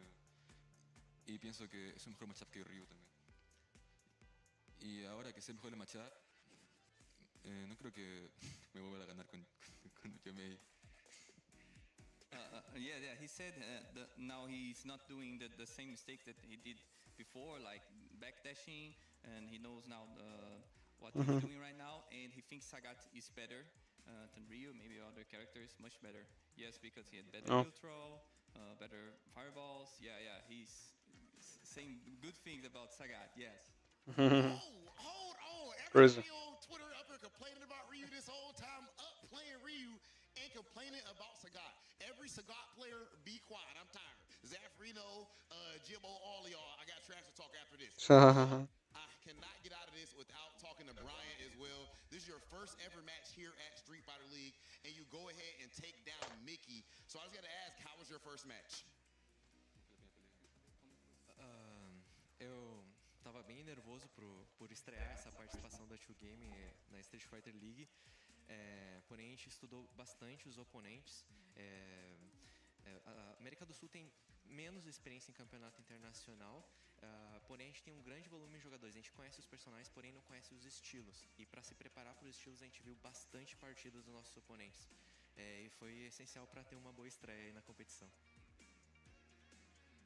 He was a little nervous because maybe the first time playing on Street Fighter League, but everything went well because, again, he said we did a very hard study for our opponents, and he said that in South America we have many players, however, there are not many styles, so it's hard sometimes for us to adapt to these new styles because maybe our region, we don't have those styles. It's far away, we cannot play online, maybe with North America, but the other regions, Central America. But he said that we studied very much the opponents and that gave us some edge. Okay, and that edge clearly was felt by their opponents. Just like that, 2Game, 40-0, the 40 ball up against KSG, and we're about to see just how far they can take it. Let's go ahead and send things over to our commentators. We told y'all, man. We told y'all at the top of that set that LATAM is cooking against Mai. If you look at the results of that region, bro, the Mai's are getting drowned by everybody else. And you can see it full effect right there. It's not just, oh, their players aren't up to par with Mai. Nah, that region is extremely strong. The players of Mai in that region, extremely strong. But they have prepared these guys here at SFL for portraying the plot right now in terms of like the competition. They're doing so on socials. My man said, yo, Sagat was the choice for me. He thinks he's a little bit better than Ryu right now. Granted, it's within the context of the matches. But, dude, the fact that Rob called out the other two, that was unnecessary roughness. Come on, Rob. I don't have to take you 15 yards. That's actually kind of rough. You know, I'm a big fan of Zaffarino and mind you. Those are our guys. But, I mean, all things considered, who would have thought the new cats on the block scoring a 40 bomber? 40 bomber. That is so uncommon in the likes of Street Fighter League. Even in the first day, couldn't ask for anything better. And look at that, right? You heard some of the players talk about, right? It might underestimate us because we don't get to play with the rest of the world, yada, yada, like that. That's just a testament to get your butts on the game and get your fingers off the keyboard. That's all I'm trying to say right now. But, of course, we got plenty of stuff here to put your fingers on when it comes to the gaming side of things, right? Like, of course, Bow, right there. Steel Series in the building. All record, playback. The macros on the side. Playback, whatever, right? You have like reset matches or even like reset your positioning. Pretty godlike, I gotta say. I like really that. Want to check this out. Can I have this? Well, we're gonna see. We're gonna get Vicious on the horn with some Corsair representatives. See if we can get him hooked up. In the meantime, we're gonna take a quick break. Don't go anywhere because we'll be right back with more Street Fighter League.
Red Bull gives you wings.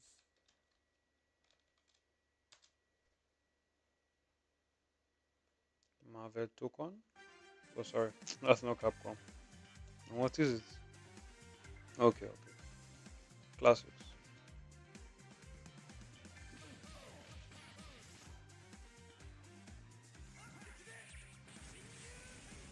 Ryu, get. If you're American, you say Shin Ryu can.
Breaks are taking longer than I would like.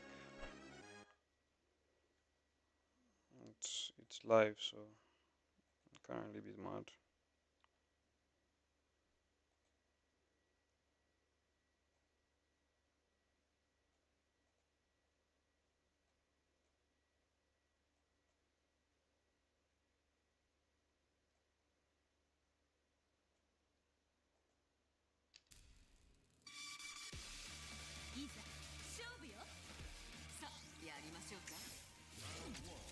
Watch this instead.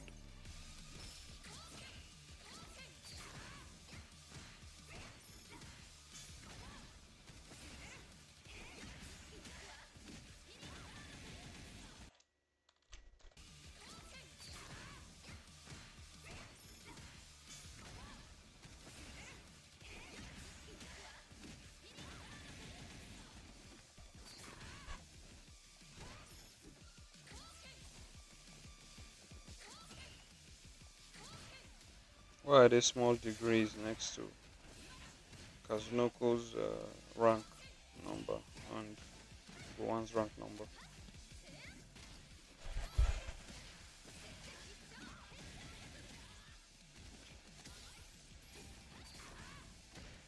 Punishable? Yep. Dead.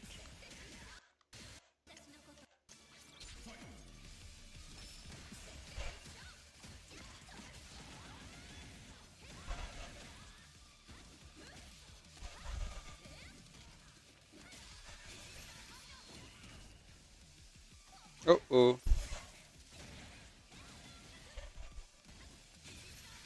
Boom, boom. Dead.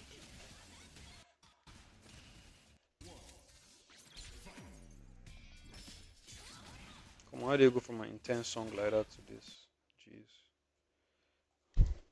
Means that the Sagat thing about being better than Ryu, I think was specifically for the My matchup. That's why I said within the context. Yeah, exactly. Within the context of the match, not just in general. Just want to make sure everybody before. Yeah, thanks, Rob. They start getting out of hand. I know how quickly things can blow up via the discourse, but yeah, incredible performance by the entirety of the team, not just Blaz, right? But yeah, man, we're gonna be moving on to look at two more teams, I believe, and before we get any of our run backs, it's gonna be Shopify Rebellion versus Falcons. Ooh-wee, with Falcons being the away squad, right? So they're the ones that are going to be setting up the order that's going to be locked in, while Shopify Rebellion has the privilege of choosing which player they want to set up for the matchup. Yeah, a little bit of a change up in regards to the Shopify Rebellion group, if I'm not mistaken, with the addition of Shine, right? We mentioned that a little bit earlier at the top of the show, but it's going to be Knuckle Duel Kevin, Shine, and Just a Kid.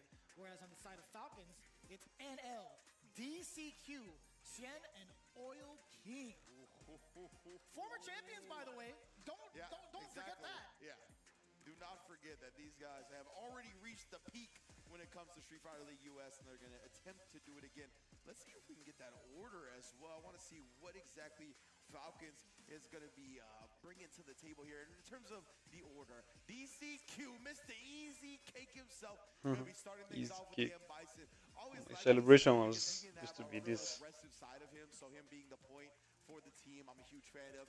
Backed by Xian in the anchor position, while NL, the Capcom Cup qualified participant, in the anchor position with the Oil King Terry there for the tiebreaker if necessary. Damn, what a picture coming in from Oil King. My man's like, shh. I'm going to be the extra man. I don't want to hear none of this. But funny enough, we've had like championship caliber teams before. I mean, obviously this one being one of them.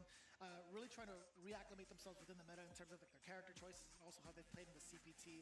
But we have someone who's also been involved in that meta throughout the entirety of the world and has always been in a very big spotlight for a very long time from a very young age. Surprise, surprise. We have Knuckle actually standing by with an interview with Rob TV representing himself in Shopify. Knuckle dang. Every season of Street Fighter League, you always seem to have at least one of your homies, like your real life friends, on your squad. Why is that the case? I know with me it was because I was there to carry you. No, I think it's pretty important to have team synergy because, you know, every year we try to have a spoken team and sometimes the language barrier does really come into play. So this year we got all Americans and we're all friends. So I'm curious how it's going to play out, but it worked really well for FlyQuest. You know? I don't like how soft you hold the mic. What you mean? Holding wine glass. I can see your play style. Make it worse. Come on, let's go. So. Get the synergy going. This year's Team Shopify, y'all actually just now went over to Japan. What was that trip about? Well, why did you go over to Japan? Yeah, we just want to do something different. Just boot camp in Japan and get practice that we can't get in America. So like we don't have a lot of JP players here. We don't have a lot of Elena players. So we just went over there, got the practice we could get, and to our surprise, like a lot of us did really good versus like the top Japanese players. So it was a really good confidence boost, and I feel like we're coming in at the best shape that we possibly can. You know? So you switched up your roster a decent amount this season. What went into that? How did you go about scouting your players? Well, Dual Kevin's a staple. You know, Shine, I teamed up with him in a different game, Street Fighter 5, twice or 3 times actually, and it was with you as well. So you already know how strong Shine is, and Jack, you know, he's like a wild card. He could beat anyone on any given day, but he can also lose to anybody any given day. Okay, and last thing, when it comes to you personally, I feel like we've recently seen you, I don't know, maybe take the ankle weights off. Seems like you're playing your best Street Fighter 6. What goes into that, and how confident are you personally going into Street Fighter League? I'm pretty confident. I would say the biggest motivator is probably my wife. Like every time I take an L, she's always like encouraging me, keeping me in check, telling me if I really trained hard enough. I'll be like, yeah, maybe I didn't, you know. So yeah, I would say she's a big reason why I'm doing so good. All right, Knuckle Do Dang, Capcom Cup champion, back at Street Fighter League with Shopify Rebellion, trying to throw down and see if they can win their first Street Fighter League US championship. Let's go ahead and send things over to our commentators. All right, shouts to Wifey Do, bro. Keeping the man Wifey Do. Keeping him in check. Wifey Do. That was a good I like to see the idea name. Right? Fighting games being mostly a solo venture, you don't get to see as much boot camping as you do in like other team esports, right? So I really like the idea of going out to Japan, checking it all out, right? Of course. But I believe we also have another interview ready with their opponents, and let's go to Rob and Oil King. We've seen you do it all on Street Fighter League at this point. You and your entire team. You've won a Street Fighter League US championship. Like twice, right? Is this the year where you do it again and actually take the world championship? Yeah, I would say, yeah, we will. We won. We won it. We're hungry. We will buy it. Oh, you hungry? We'll try our best to win this season. Okay, and where's that hunger coming from? You know, at this point, all of you have a whole lot of accolades. Why are you so hungry this year? In last season, Street Fighter League US in playoff we got third place. Of course, third place is not close enough, but I think it's pretty close. So this year we will come back. Okay, and when you say you come back, I mean literally you keep bringing the exact same team back every season of Street Fighter League. Yep. Why is that? Okay, usually the different season in the team will like try to change your teammate, try to upgrade, change something. But just like you said, we won before. We believe each other. We won before. We believe we can do it again. So that's why. And we are really brother, you know? Really brothers. Okay, and brotherhood definitely one of the most underrated aspects when it comes to winning in Street Fighter League. Now, looking at these other teams, who do you think is your biggest challenge on paper? Which team is the hardest for you guys to beat? Okay, to be honest, okay, this season have a big change, right? Before we are always like 16. This season will be 17, and you can see everything the member, right? It's really hard to say. I will say this season will, no matter for us, for the viewer, will be very exciting because everything is very strong. You know, you see the bracket, you see, okay, like today have a 5-match, right? Yeah. So hard to say which team can win. Everything have chance to get 0 point. Everything have chance to get 40 point. So it's hard to say. Very stacked from top to bottom. I agree with that analysis, and that is why this is likely to be the best season of Street Fighter League US to date. We're going to see exactly what goes down with Oil King and the rest of the gang. Let's send things over to our commentators. So we got ourselves an established order with DC. A lot of truth in regards to the order that they've picked, the players that they've picked season after season. I wonder why DCQ is not wearing his gear. So I'm not too surprised. I'm actually... Maybe just some laundry issues. Got third place in last season. They were there in that finals, in the live finals over at Capcom HQ. So if any team can find themselves in that playoff position again and possibly take it, it's this team. These guys have a championship under their belt. And it's no surprise to see these guys still shaping themselves to be highly competitive. We saw them over at the Chengdu final. I think all of them were in attendance for that exact major as well. The only thing I will say, although there isn't really like any sort of upgrade to consider because they're all very strong players, I will say it's kind of a downgrade to not see him in shorts anymore. I know, man. Oil King, what happened, bro? New era. Bring back the old. But it's okay. We'll hopefully get to see him flex his skills in-game in the tiebreaker match. Right now, they're setting shy enough to deal with DCQ, which I think makes sense in-game. Bring back the old. But it's okay. We'll hopefully get to see him flex his skills in-game in the tiebreaker match. Right now, they're setting shy enough to deal with DCQ, which I think makes sense. A lot of their other characters have prominent projectile-based games, and obviously Bison's got good anti-projectile tools. Sean, on the other hand, Kim, I mean, you ain't gonna do anything to those cans when they on top of you, so like the idea. Yeah, so we'll see if that mix ever actually comes into play. Right now, DCQ has actually set the pace quite well up until this point. We see medium kick as the counter hit, an excellent tool to both counter poke and also initiate. This is going to be a little bit tough to manage. I feel like closing the gap. DCQ's been rather active, and just like that, as soon as I said it, the curse comes in. There was a little weird jump that like DCQ just ended up getting hit afterwards in front. Maybe you thought it was a bit ambiguous. But either way, we are fighting tooth and nail in this round so far. Nobody's got anything significant. DCQ, got caught for a second there, and Shine's immediately going to take that scramble for the corner. Oh, damn, son. We do get the counter hit, get the conversion as well. DCQ just one more touch away outside of the throw. And what's it going to be? It is going to be the throw yet again. Drive rush forward. No real attempt to try to get out of that one. Being prepared to do scissor kick after the run follow-up was so smart from DCQ, right? Oh, my goodness, and now whip punishing the stand medium kick. That scissor kick counter hit the stand medium kick last time, so DCQ is doing a real good job kind of game planning around the Kimberly so far. He is mauling Shine. I'm glad that he went for a longer startup button, right, with the back roundhouse to continue his pressure. DCQ, that was a good call, but right now, okay, nullifying both cans. That long throw animation helped.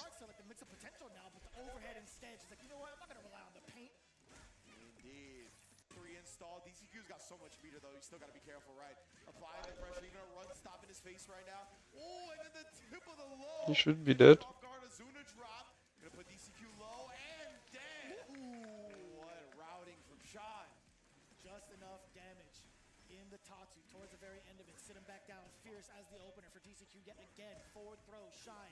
He's gonna be stuck in this corner temporarily. Trying to move out of the way. After that back roundhouse, that medium punch was such a good choice to catch any sort of delay or any movement, really. The bomb! Help me out! Dead. Love that from Oh. DCQ, right? Not going with the answer. Guess he didn't have the... Do the heavy lifting, getting out of the subsequent follow-up to the jump in. Oh, drive reversal, Yep. and punish. And that jab would have beaten level 1 as well. Effect parry was the answer there, but can't know till you play.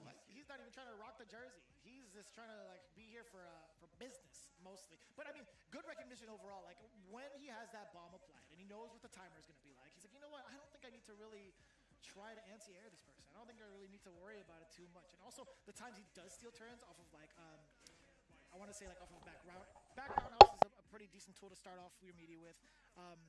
You can frame trap with like a crouching jab, etc. It's like something smaller, but standing medium punch, what is that, like six or something like that, right? Yeah. So that being like a 5-frame normal afterwards is a pretty decent tool to kind of keep your opponent locked down. But outside of that, I think his amount of control, like him picking the right spaces to anticipate Kim's potential trajectory is really important. Whether she goes for a full jump, whether she goes for like an elbow drop afterwards. Like you notice, DCQ would throw out a light as soon as she lands, just in case to be prepared for whatever it is that Kim decides to throw out. Like longer range, like it's gonna stuff it out as a counter. Yeah, absolutely. Doing a lot to not let Shine get started, right? I love the fact that he hasn't really been messing with a lot of Shine's jump-ins because of that elbow drop threat. Right now, though, no, the elbow on the ground as an anti-air as well. Wow, that stand medium kick at the edge of the foot. The drive reversal going to be absorbed with that parry. Excellent decision making from DCQ. It pushes her so far away that he's allowed to pretty much gain his drive gauge back and not really be feeling the repercussions of letting out that drive reversal, right? Counter hit. It did. Again, that was the same thing we saw in game 1 as well. Shine keeps trying to press buttons after the run follow-up, and the scissor kick just beats whatever Kimberly tries. DCQ double drive rush. He's on set point just like that. So confident in his demeanor, the way he's been stepping up to the plate against Shine thus far. There hasn't really been any big deterrents coming in from Kim to stop Bison from moving on in. Ooh, that was slick. Yo, that Fierce was just, it was just a mirage. You never saw it. Legitimately, right? It was all part of the plan to get Shine to press the button. With punish was just a little bit too late, but we do see the counter hit this time. Oh yeah, let it fly, level 3. Obviously, we've talked about it, right? One of Bison's big weaknesses is his lack of reversals. So if Shine can start running him over, this is where he needs to be. Oh, no biting, though. Such disciplined defense from DCQ. Just uses the movement back into the other side. Shine applying the mix off of the anti-air. Punish counter nothing too big out of it, possibly out of range for either medium punch or medium kick, or Fierce. Just enough, though, for that conversion. He actually had plenty in the tank to convert off of. Either way, Shine fighting back. The quick little neutral jump into the same medium kick. Again, catching DCQ on the very edge of the button. Oh. So scary, too, when you see DCQ kind of like walk up in that space and he immediately backs off. Yeah. It's like, I don't even want to try to press the button. Knocks him down with a jump. Fierce, the air-to-air does connect. And now, the pressure off of that. The bait coming in from the throw as well. Knock him back down with the Azuna drop, kicking back up. We get this can set up. This time the jab from Shine as DCQ lands, and again just going all the way through. Bro, what was that? Strong the guy up with strings. Strong him up big time. For DCQ, because this all started with a head stop that didn't come out, right?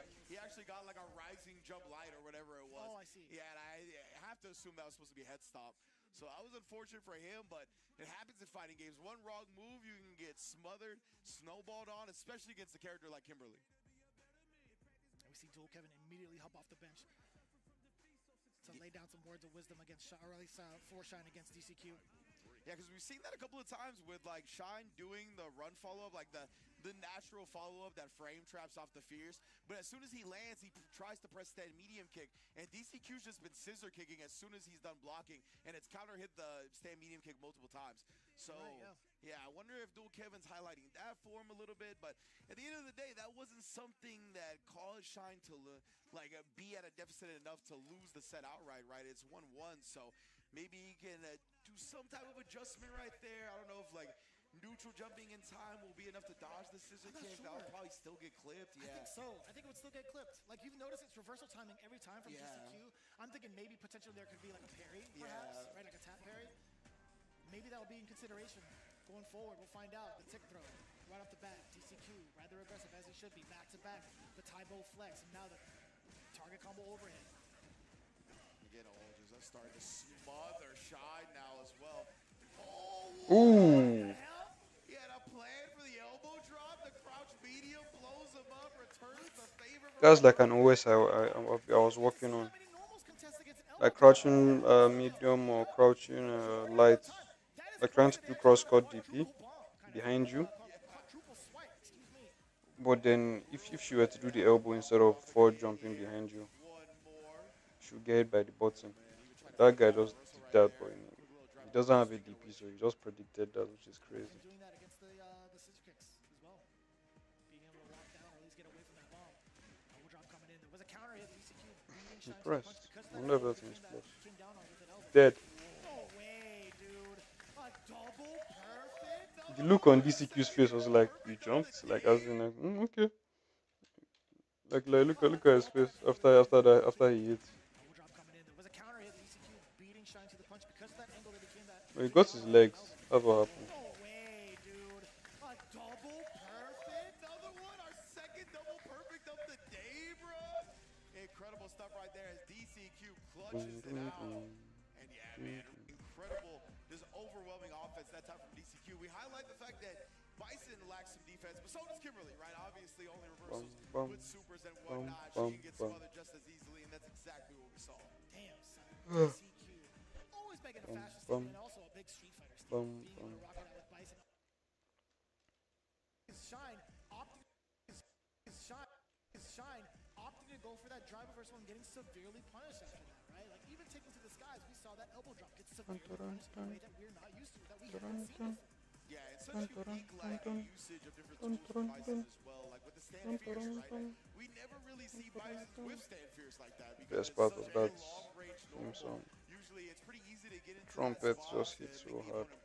but he was intentionally doing it from so far away that it was whiffing and caught shot a couple of times. Yeah, that's a ridiculous Did you combo. see that? That is insane. The bomb activates, then he gets to reapply. This guy's a CS player. That was so clean, man. Then DCQ, you just react him outright, but you will beat your opponent to the next option more times than not. And he just caught shot and trying to walk away after his whip jab. So great stuff from DCQ right there to put the first 10 points on the board for Falcons. Now we got Sien coming up to the plate with that DJ right off of the Falcons bench, the Shopify Rebellion. Who are they going to send up? Like, we have Dual Kevin as a possibility coming up. We have Just a Kid and Knuckle Dew up left. Against the DJ, we are getting the Dew. Knuckle Dew is coming through. Captain decides to take on Xian. Probably the most familiar with Dudang DJ because he plays versus the character a lot Jiang. himself. So maybe just that's what they feel most confident Or in. Jiang, I Dual guess. Kevin as well as Jack, maybe not as confident in this matchup as Dew is. But also, I'm not sure what Dew's going to play. Like, whether it be the Guile or the DJ or the Mai, right? Mai's been the character he's been playing with the most successful. But we've already seen one DJ able to take down Mai today. So let's see what Dew's going to bring to the table here. He also has Cammy under his belt. Of Like, course, as how of could I late, he's been doing that specifically for certain characters. I kind of wonder if that's going to be the case for this matchup. I'm not too sure. I don't know if like the Mai pick would be something he would want to face off against, considering his comfort factor or comfort.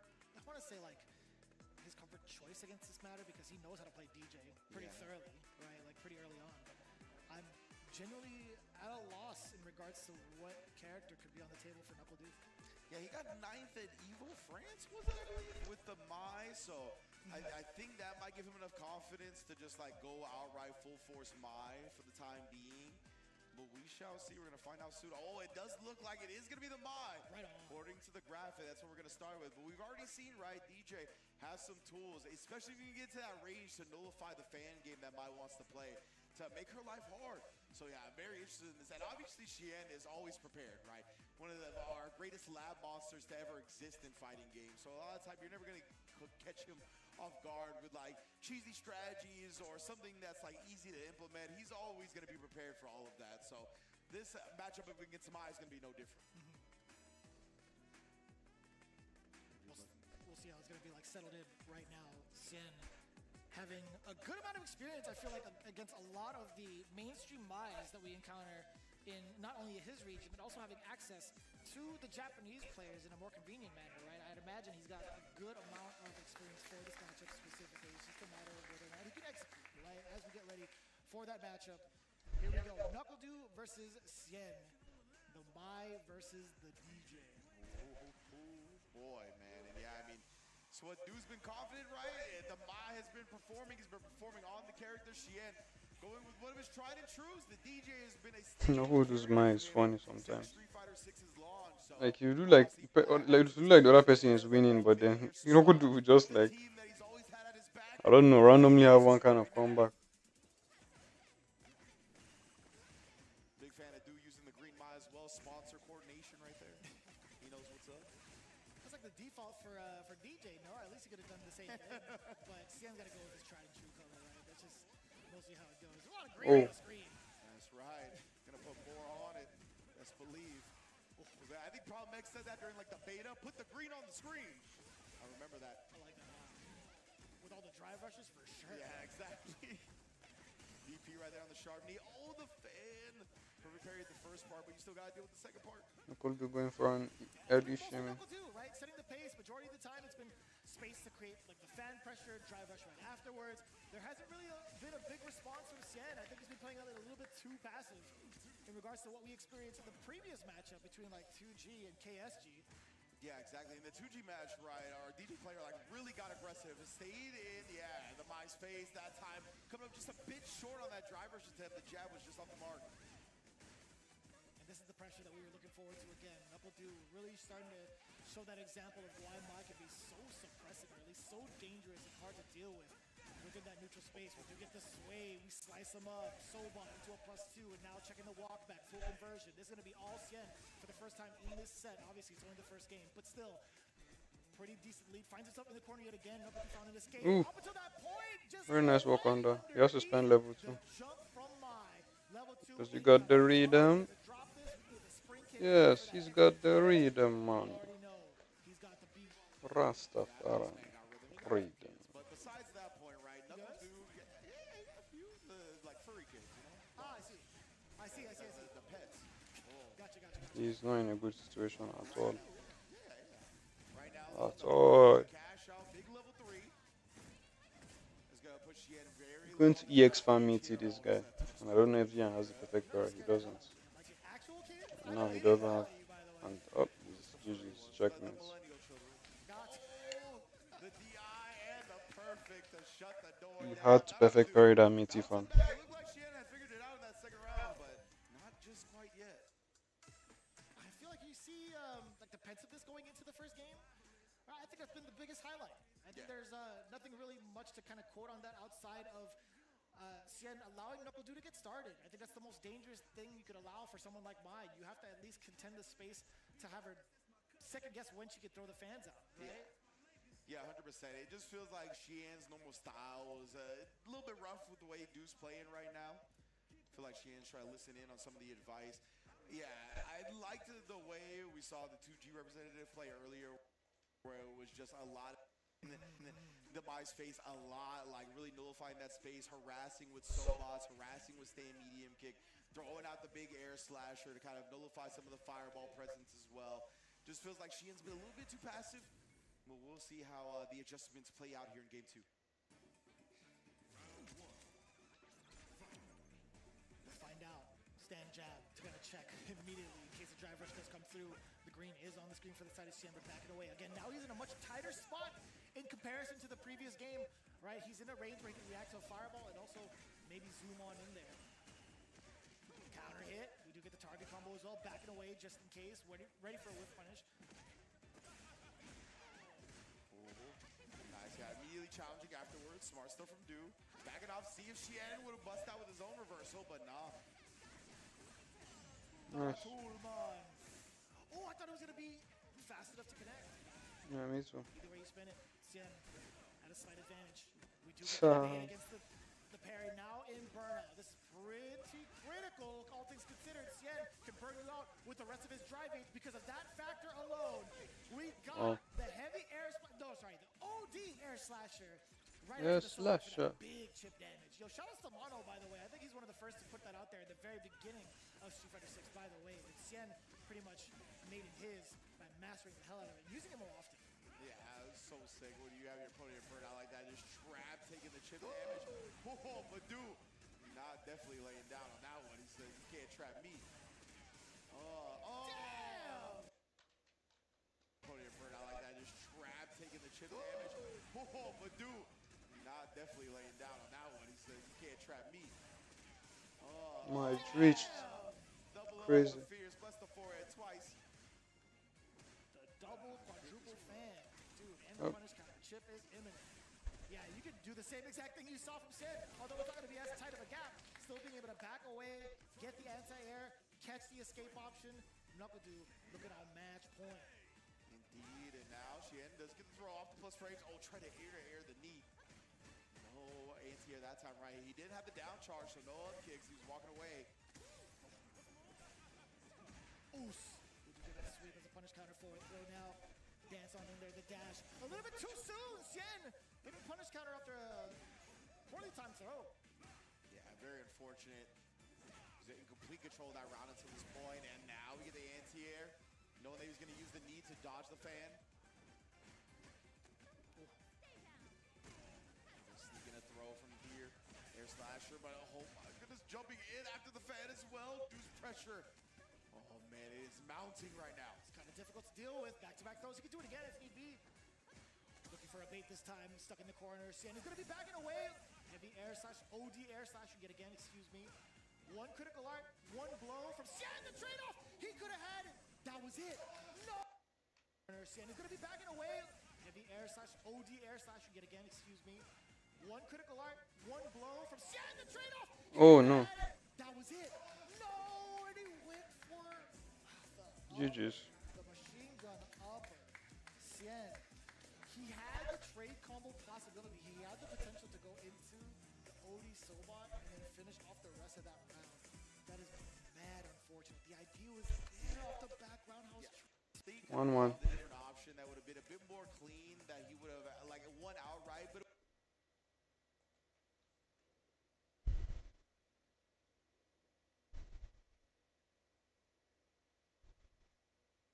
and came up with a miss there.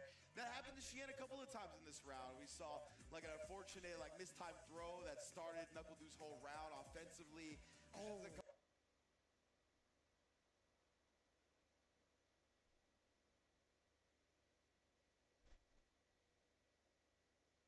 Couple of errors, yeah, you see My right bad. there. It was the OD machine gun. It was the sway, right? OD sway does like the, Oh, yeah, the the little OD uppercut. sway, that's what it was. For some Yeah, reason, yeah. I thought it was background house, but yeah, OD sway does cause that little uppercut to happen. Yeah.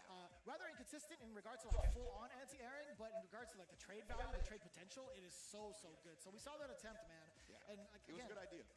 It was an excellent idea for sure. It's just a matter of timing in regards to the pickup. So that could have gone off the wayside. But as it stands right now, 10 apiece for both teams. Knuckle Deu securing it for himself for Shopify Rebellion.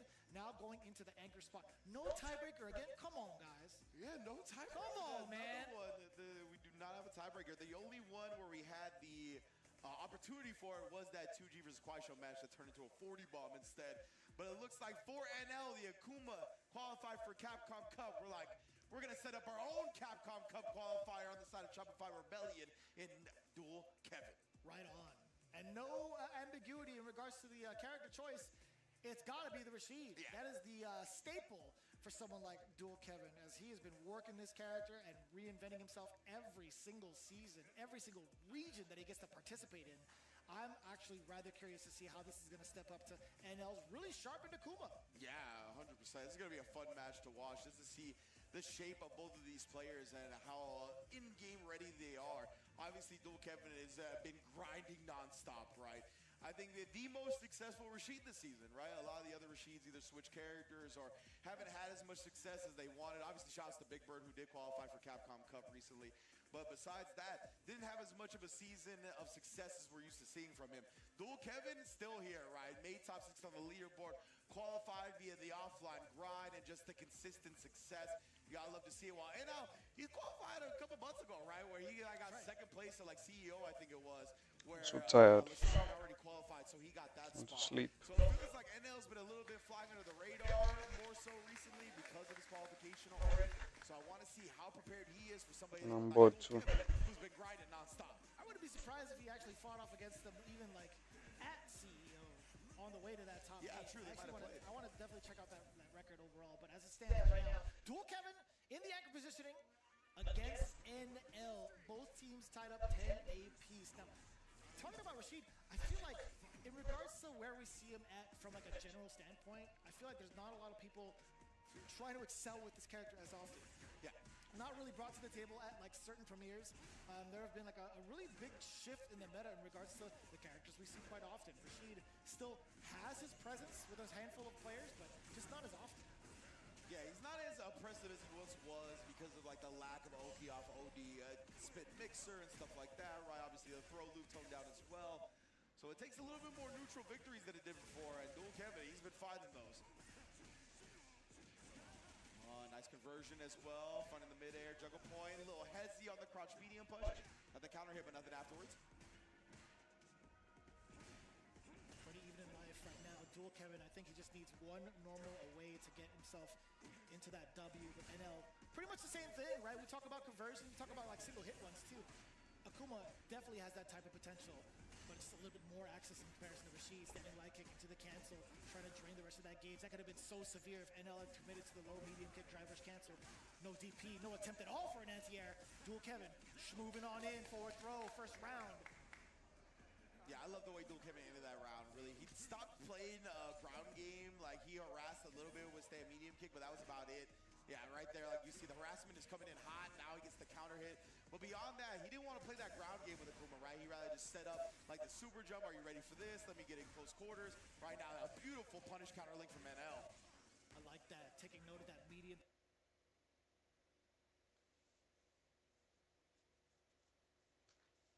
Right now, a beautiful punish counter link from NL. I like that, taking note of that medium kick spacing, right? Dual Kevin is not shy to actually whiff it in front of your opponent, because if you're not ready for it, he will be able to counter. Wow. Damn! Over the wind, straight to the... You could tell he was looking for something else. Medium kick spacing, right? Dual Kevin is not shy to actually whiff it in Then he walks back and got the jump. Over the wind, straight to the chest. There, perfectly spaced jump. No category 5s. He's not even taking shelter. He is the threat. What is happening? Okay. Yeah. I freaked out, man. Just went right through the body. My brain definitely short-circuited a bit. I'm not sure what happened. Oh, yeah, he tried the sweep, but now he wasn't looking for Dual Kevin to respond immediately, right? So he wasn't ready with the whip punish of his own. Dual Kevin now gets the opportunity. Oh, tried to catch affliction, and he caught him standing up eventually. Bro, I keep dozing off. Respond immediately, right? So he wasn't ready with the whip punish of his own. Dual Kevin now gets the opportunity. Oh, tried to catch affliction, and he caught him standing up eventually. Double drive rush combo, empty the meter, and because this is a Kuma, guaranteed dead, brother. No question about it. Ending out the level 3, finding the correct routes, all off of that safe jump setup that he had initially. That was really well done from Kevin. If anything, in terms of consistency, this guy's got it. Like, he's gotten every single route down pat for any occasion, and it's quite impressive.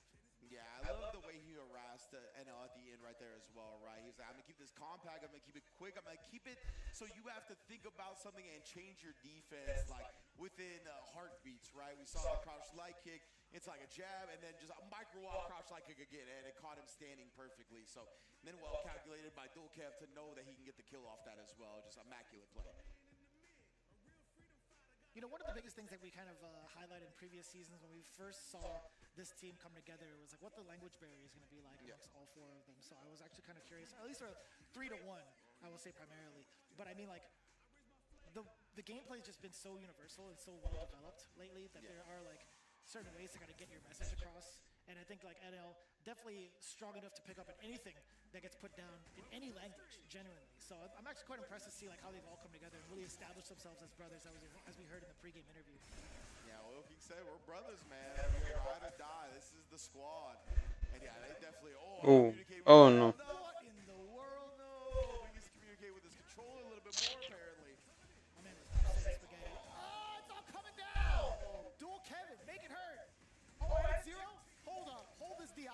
Let me easy. Dual Kevin singing his way towards at least the second game. Yeah, for real. The good thing for NL is 3 out of 5, right? Because that snowball could lead to a whole lot. Dude, that punished. That was crazy. The good thing for NL is 3 out of 5, right? Because that snowball could lead to a whole lot. But gets the punishment and baits out the OD spinning mixer. Wait a minute. We might take this second game for ourselves by the end of it. At least he got the punish counter this time, right? Not going to let it fall by the wayside. So much damage was left on the table in that previous round. Make it hurt. Damn! Conversion off of the lights too, nice and easy. Dual Kevin committing to the throw. Kuba was mad for, but to be fair, I think it's because of the back block. Yeah, 100%. He's so fast, right? That time NL tried to jump over with the whirlwinds again, but Dual Kevin this time kind of schemed on it, right?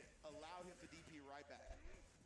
The back throw, we get control for NL. Kuma doing a great job of keeping majority of the cast in the corner with a plethora of different normals. Forward medium kick being one of them, but forward fierce for sure. I've definitely witnessed a ton of rank players just throwing out fierce with 0 caution. And not gonna be on that variety, right? Yeah. I love the fireball and the jumping as well, catching Dual Kevin. We know that Rashid has a tough time anti-airing, right? So, but again, the empty jump. And those parries, man, they got thrown multiple times. Get the GDS, the Great Desert Storm. How do you protest against an NL? Forced on defense. Not going to use any sort of drive reversal. He's just toughening it out, but we do get the big opener. Dual Kevin, dump out the rest of that gauge. He's just toughening forced on defense. Not going to use any sort of drive reversal. He's just toughening it out, but we do get the big opener. Dual Kevin, dump out the rest of that gauge. Oh. That was the GDS followed by the SRK. Dude went for flashy combo, or the optimal combo. Even though he's fighting Akuma, who dies very low health. Fingers known to man. Like I broke the guard. Wow, and yeah, unbelievable.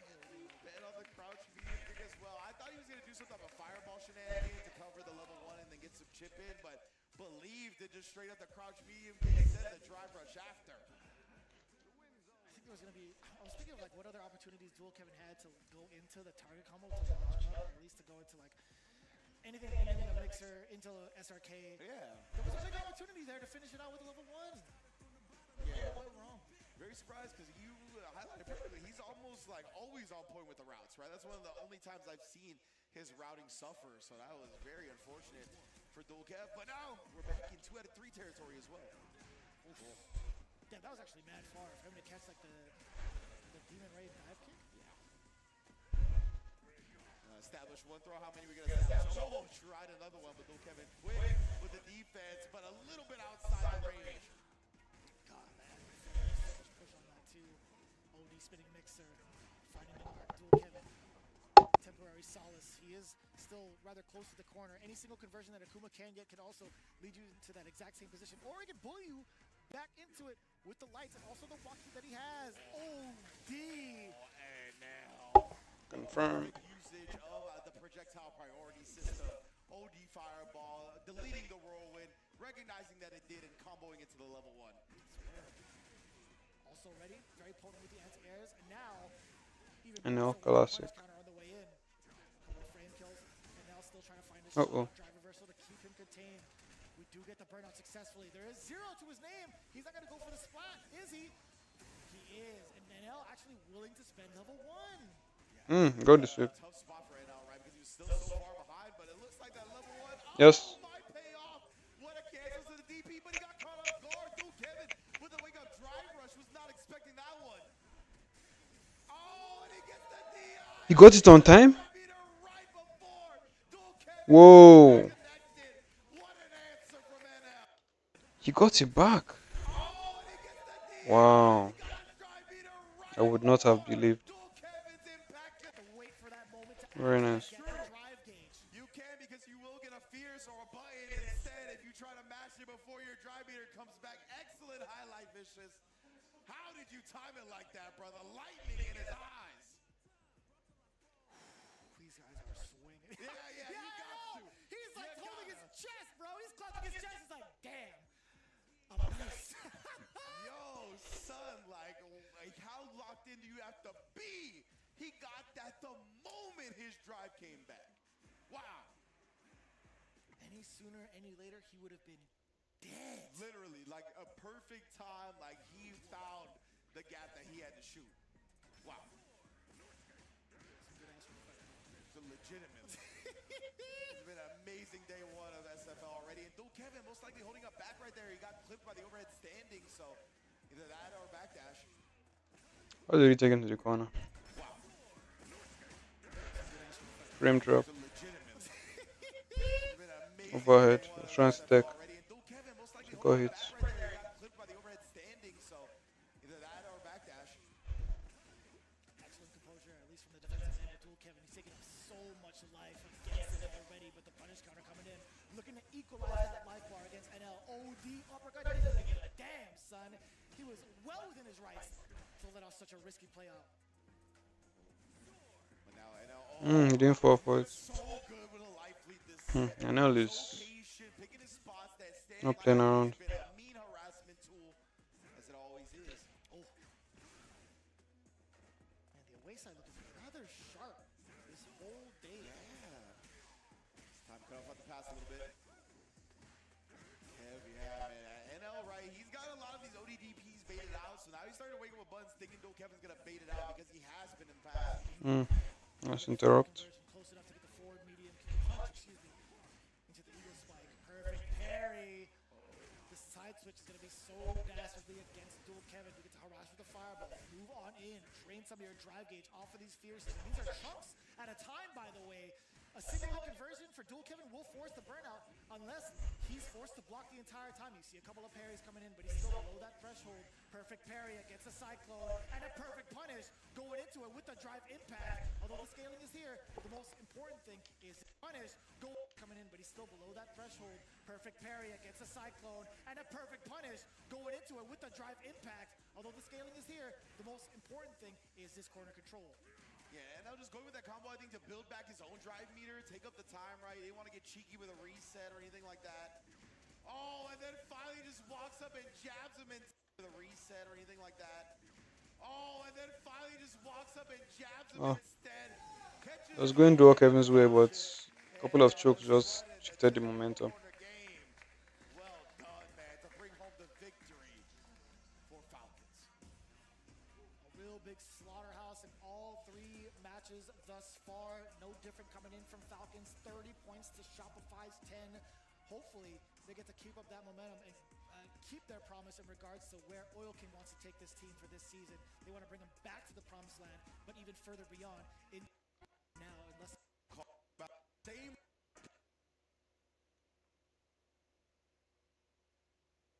And you see this matchup, the way it unfolded. NL taking a lot of big risks on defense, but it paid out severely against Dual Kevin's pressure, because when you talk about, oh, I forgot about that significant drop. We didn't even catch the end of that replay towards what happened with the drive gauge in the last-ditch effort to get that DI from Dual Kevin. But either way you spin it, right? We talked about how dangerous Rashid's offensive pressure can be, but NL's decision-making on defense, technically, I want to say that's a defensive call. Oh, see that up with the pose, like, yeah, bro, we can't lose. Oh, man, and then, yeah, a little hesitation right there from NL, blowing up the timing Dual Kevin tried to defend himself with. And, man, yeah, they're definitely bringing home on that one. Hugs all around. I love that coming in from Oil King, too.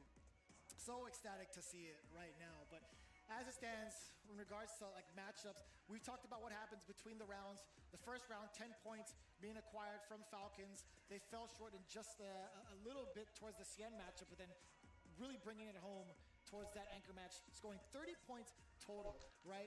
This is what the format looks like overall. This is something you got to get used to throughout the season in regards to how the point disparity works. So we're done for today. So important, but leading with that momentum of round 1 and round 2, just as imperative Anyway. to find your team success, or at least bring yourself into a playoff positioning, right? Every single W counts in regards You into those top 4 positions. But yeah, man, it is wild seeing this.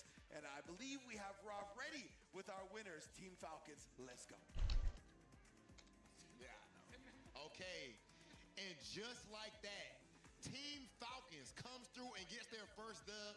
I guess the first thing I want to ask you about NL is that you guys always have the same team together, and usually you start off losing in Street Fighter League and do good later. How does it feel to actually win your first match?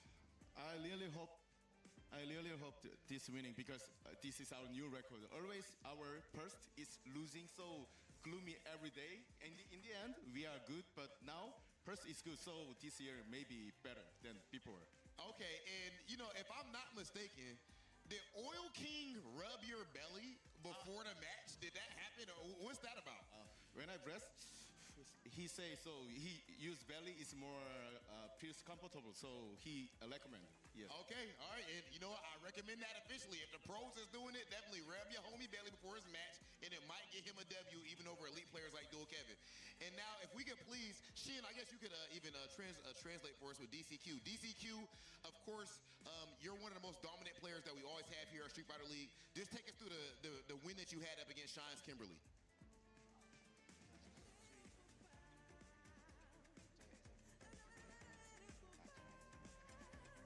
说实话，我没有想到会是 Shen 来打我，因为我们当时都对策觉得会是火舞来，对，但是因为我之前我跟贤也打过这个金波六，我觉得还是比较有信心的。He didn't think that Shine would come.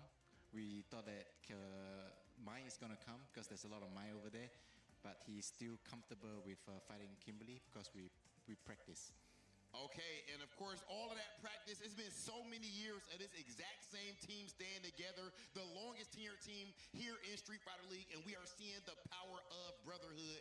Team Falcons officially 1-0 here at Street Fighter League. We're going to go ahead and keep on with the action. Let's send things over to our commentators.